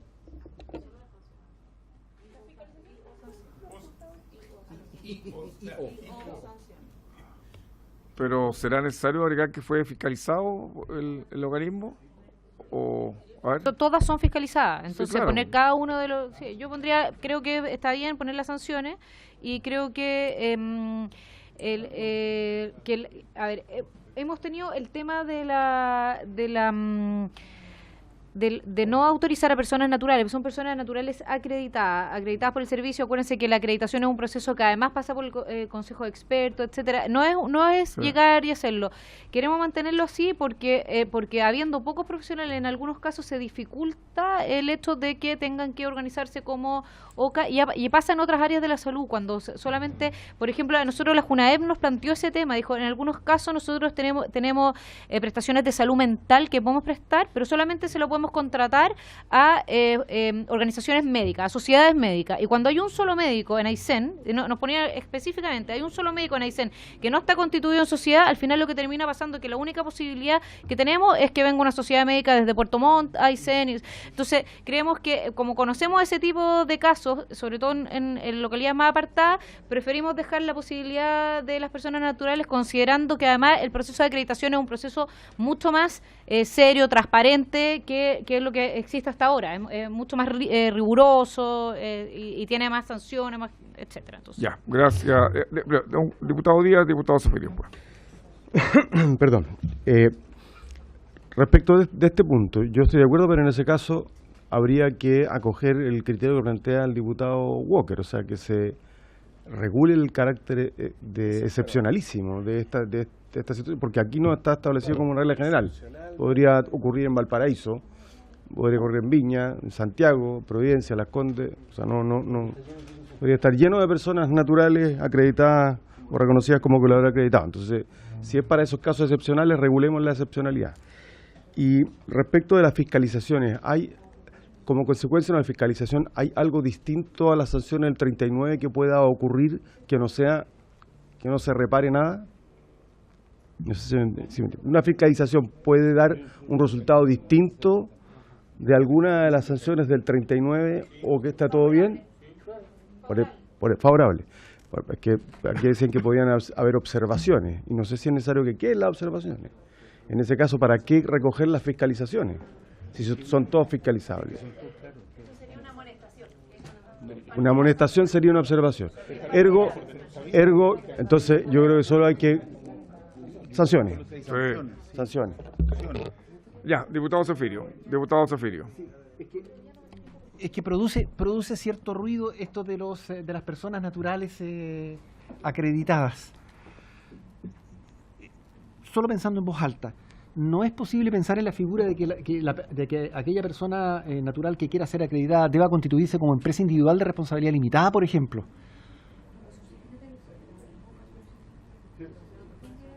Okay. Y los antecedentes que debieran incorporarse, porque dice que respecto de las personas jurídicas, los antecedentes que deben incorporarse en el registro están claros. Pero en el caso de las personas naturales no dice cuáles son los antecedentes que deben incorporarse en el registro. No se entiende, la redacción no da cuenta de que sean los mismos. Ya, secretario, tome la palabra y prenda su micrófono si quiere hablar. Los requisitos son los mismos y se establecen en el proceso de acreditación. Estamos buscando en qué parte está. No, por el registro. Sí. Yo tengo una... Sí, a ver, dicho de control de antecedentes.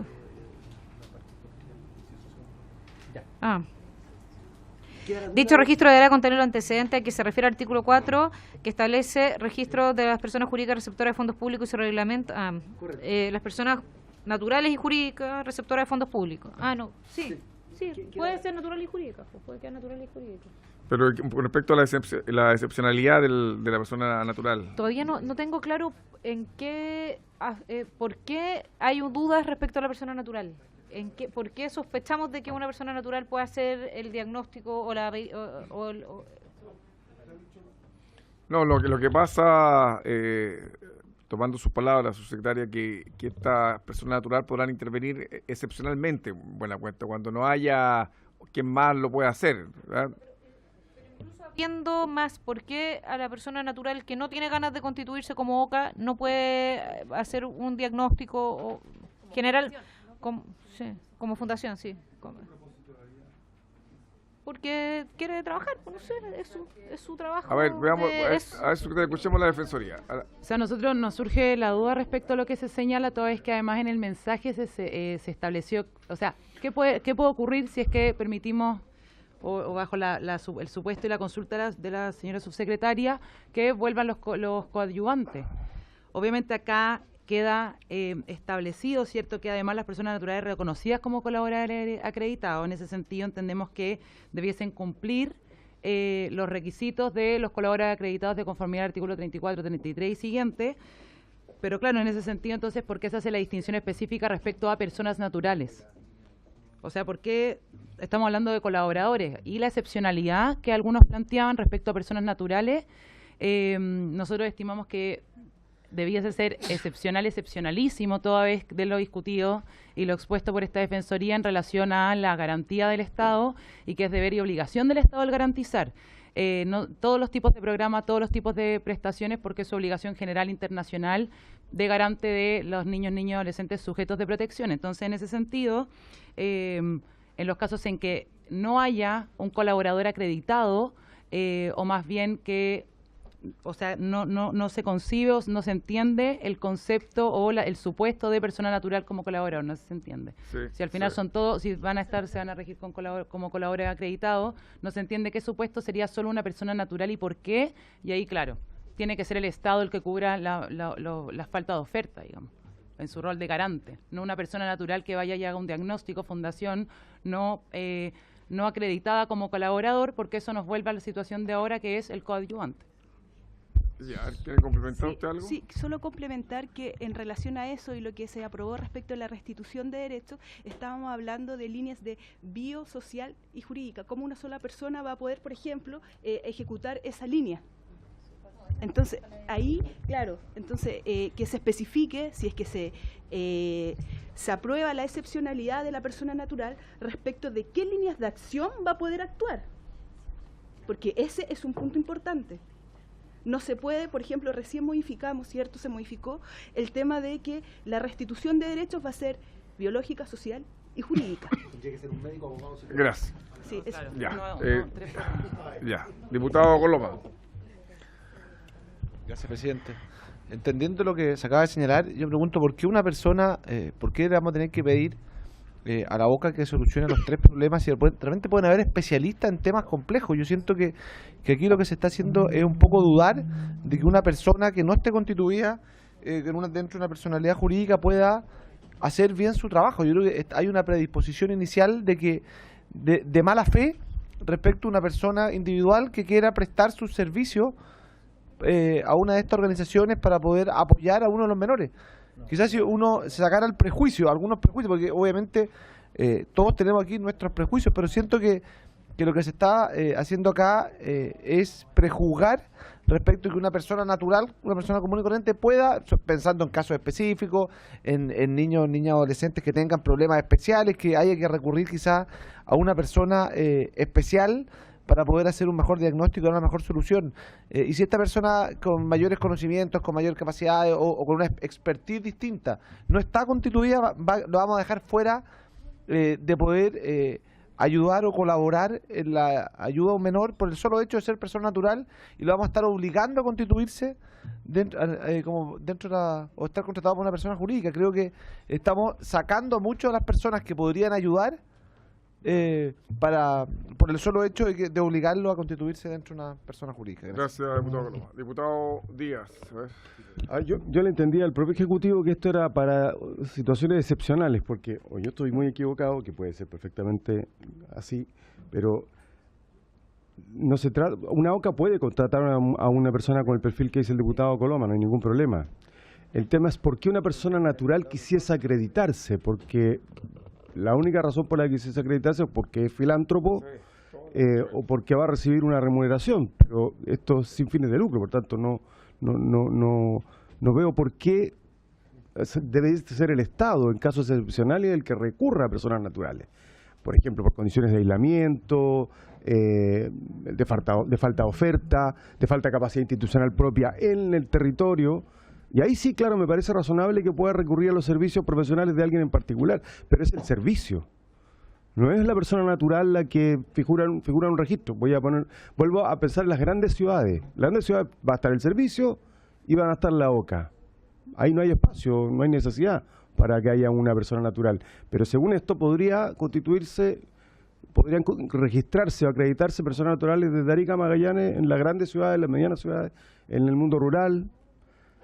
Entonces, yo creo que aquí no encaja la figura de la persona natural, sino es en los casos excepcionales que la propia subsecretaria señaló y si es que.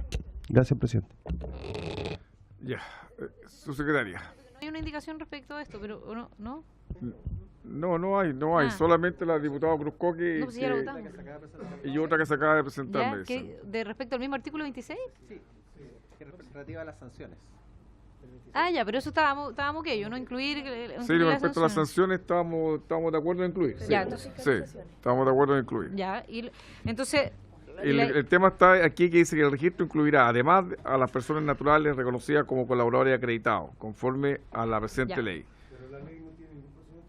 No hay ningún procedimiento para acreditar personas naturales. Se acredita la con... ley 20.000, la ley... Sí. A ver. El artículo 34. El artículo 34. A ver, sí, a ver, Simón. A ver. Disculpe, presidente, que el artículo 56 del proyecto de ley tiene las modificaciones a la ley 20.032.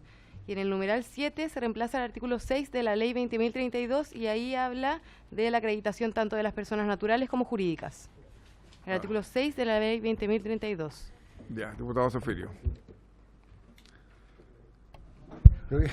Me quiero hacer cargo de la duda que planteó que el diputado Marcelo Díaz. ¿Sabe, presidente? Me quiero hacer precisamente a partir de lo que dice el artículo 34. Para los efectos de esta ley dice, se entenderá como colaborador acreditado toda persona natural o jurídica sin fines de lucro. Es rara la expresión persona natural sin fines de lucro. No, si aunque le moleste la duda, pero yo no sé si alguien conoce alguna, digamos, salvo aquellos que se dedican a la filantropía. Por supuesto, que puede haber millones, digamos, pero la verdad es que no son la regla general. Una persona natural sin fines de lucro. Es decir, ahí yo entiendo el argumento que da el diputado Marcelo Díaz en el sentido de que en aquellos lugares en que no existan instituciones, la prestación, démosle algún nombre simple, la ejerce una persona natural, pero por encargo del servicio. Y esa prestación va a generar como contraprestación una remuneración, un honorario financiado por el servicio. Pero quien toma la decisión es el servicio. Claro. Entendemos que el artículo 34 está mal puesta la coma, dice natural, coma, o jurídica sin fines de lucro. Así, entonces eso lo podemos arreglar cuando lo veamos el artículo 34. Pero respecto a la excepcionalidad, no está la indicación, pero aun cuando la presentaron, votémosla, porque no hay una postura que dice que creemos que nuestra postura es creemos que sí pueden las personas naturales sí acreditadas sí pueden prestar servicio, y hay una postura que dice que no. Pero claro, sí, ¿Cómo? ¿En qué están pensando, digamos? Una persona, un psicólogo que quiere hacer, que puede prestar servicio para hacer un diagnóstico. Gratis. ¿No? Honorario. Acreditado, se acredita, muestra todo su antecedente, transparente todo sus cosas. Sí, lo contrata el servicio directamente. No, si lo que pasa es lo que señalan es que ahí cuando dice persona natural o para ellos es persona natural o jurídica sin fines de lucro. Jurídica sin fines de lucro, ese es todo junto. O sea, perdón, pero quiero una cosa, yo quiero volver al foco. Prenda un poquito su celular. El artículo 26 es respecto al registro de colaboradores acreditados. Entonces, que dice que hay que mantener y administrar la información de todos aquellos que son colaboradores acreditados, sean personas naturales o jurídicas.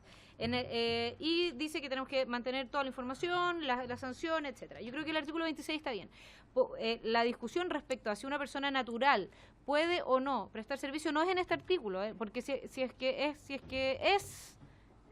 que para prestar servicio a la persona tiene que estar en el registro. En el registro el registro tienen que estar todos los que presten servicio tienen que estar acá, sea colaborador o no. Entonces podríamos cuando discutamos el artículo 34 establecer que las personas, si es que hay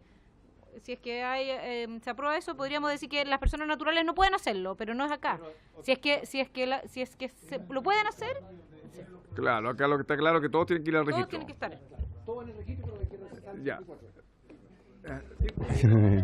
Mejoralo. Diputado. Enciendo el Prenda celular. micrófono. Enciendo el celular. Ah. Sí, y quiero decir que mi comparado solo llega hasta el artículo 55, así que el 56, ¿está bien? No, Sí. está bien. Lo que pasa es que esta es la referencia. A ver, pero este es el 56, ya.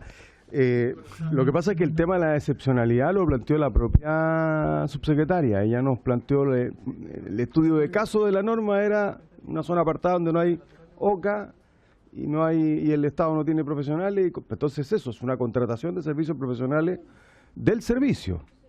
¿Ah? Entonces digámoslo así. Porque si no, no es yo me quiero inscribir como colaborador porque quiero recibir la subvención para cumplir esta función. Ese es el punto. Perdón, yo sé su entusiasmo, pero ¿terminó, diputado Díaz? Sí, presidente. Ya, ahora sí, subsecretaria. La diferencia es que en este caso no es un funcionario del servicio, sino que es una persona que se le contratan ciertas horas y recibe una subvención. Recibe una subvención por esa hora, porque así funciona el financiamiento de las líneas programáticas del servicio a través de la ley 20.032. Por eso es. Sí, Ya, sí, bueno, pero lo importante es que la subsecretaria lo que sostiene es que aquí está hablando del registro. Y al registro tienen que ir todos los que presten algún tipo de servicio, tienen que estar registrados. Ya. Y después cuando veamos el otro, ahí discutimos como corresponde. Ya. Veamos entonces el artículo 26, pues habían propuestas del diputado Cruzcoque en el 26, ¿no? Sí, y estas otras indicaciones del diputado Díaz. El diputado Díaz con respecto a la sanción, estamos de acuerdo, ¿no? Estamos de acuerdo, ya. Sí. Y respecto a lo de diputado Cruzcoque. Presidente, la indicación del diputado Cruzcoque es Por favor, agregar, escuchemos lo que es la propuesta del diputado Cruzcoque. agrega al final del inciso segundo la frase, así como la individualización de las personas naturales que tengan a su cargo la administración de cada uno de los organismos colaboradores. Así, claro, que en el registro también deberá figurar la individualización de las personas naturales que tengan a su cargo la administración de cada uno de los organismos colaboradores. Además de... Es decir, además de indicar los nombres de los organismos colaboradores, las personas naturales que están como colaboradores, sino también las personas naturales encargadas de los organismos colaboradores, personas jurídicas. Sí.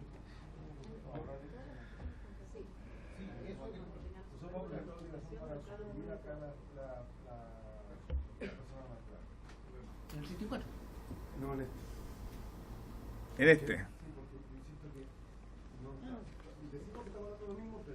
De lo mismo, porque una cosa es que el servicio contrate servicios profesionales y está estupendo.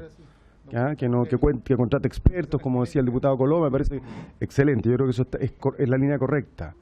Pero que se acrediten como colaboradores a mí no me cuadra por ninguna parte. Entonces lo vamos a proponer suprimir acá y cuando lleguemos al 34 vemos, porque insisto, yo quiero dejar establecido que parece que lo que dijo el diputado Coloma es correcto, en que el servicio puede recurrir a profesionales, expertos, aunque no estén inscritos en ningún registro, pero para eso no requiere que se acrediten, simplemente los contrata. Bien. Entonces, Ya, pero veamos entonces, veamos por parte. El 26 tiene un inciso primero. ¿Están todos de acuerdo con el inciso primero o no? Ya, entonces unánimemente lo aprobamos. Vamos al inciso segundo. Ahí va a haber una indicación de usted, ¿o no, diputado Díaz? Ya, entonces ahí van a excluir ustedes del registro, incluirá, dice, además, eso lo van a borrar ustedes. Oye, diputado Díaz, usted esta parte del inciso segundo usted lo borran, el registro incluirá además, eso todo lo van a eliminar.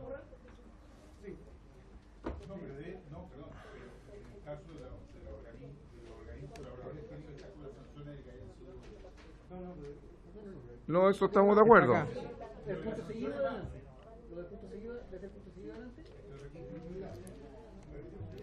Ya, vamos a votar entonces. ¿Ya?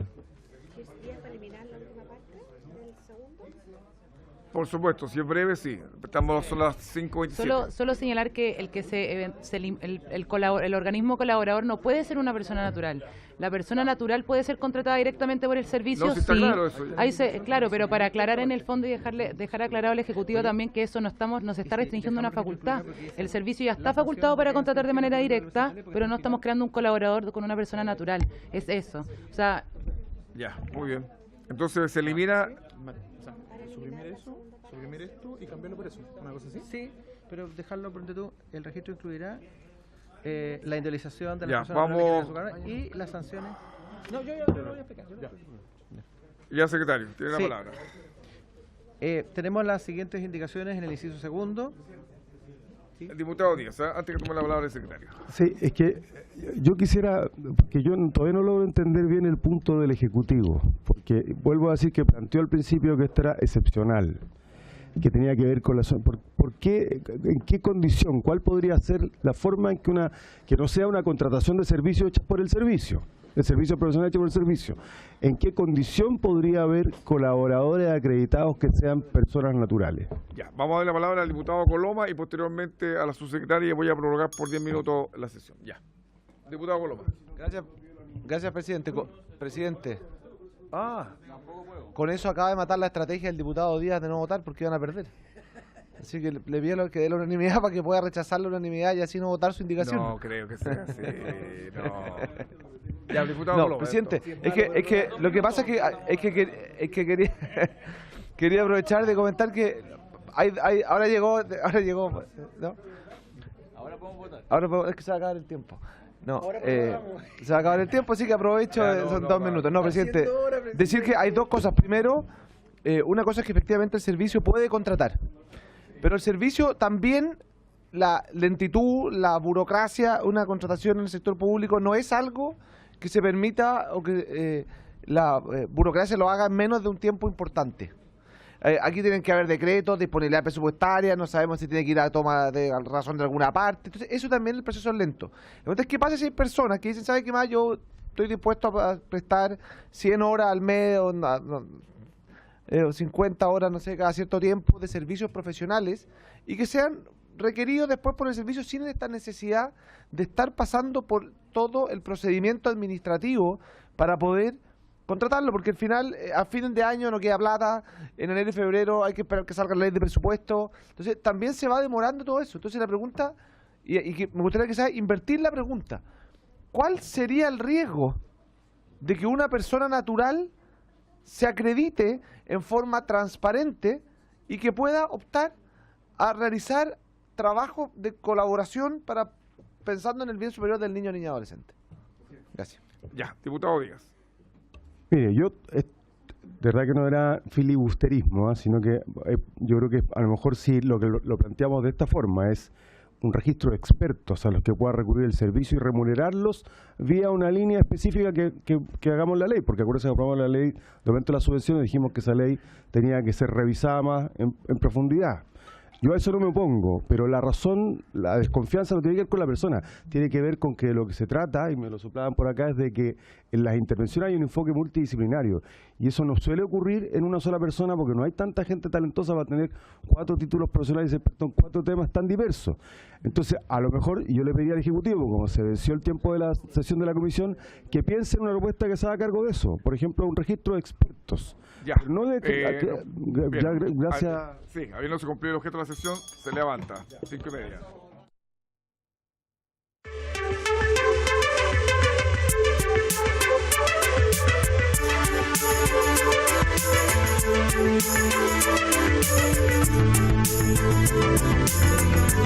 Thank you.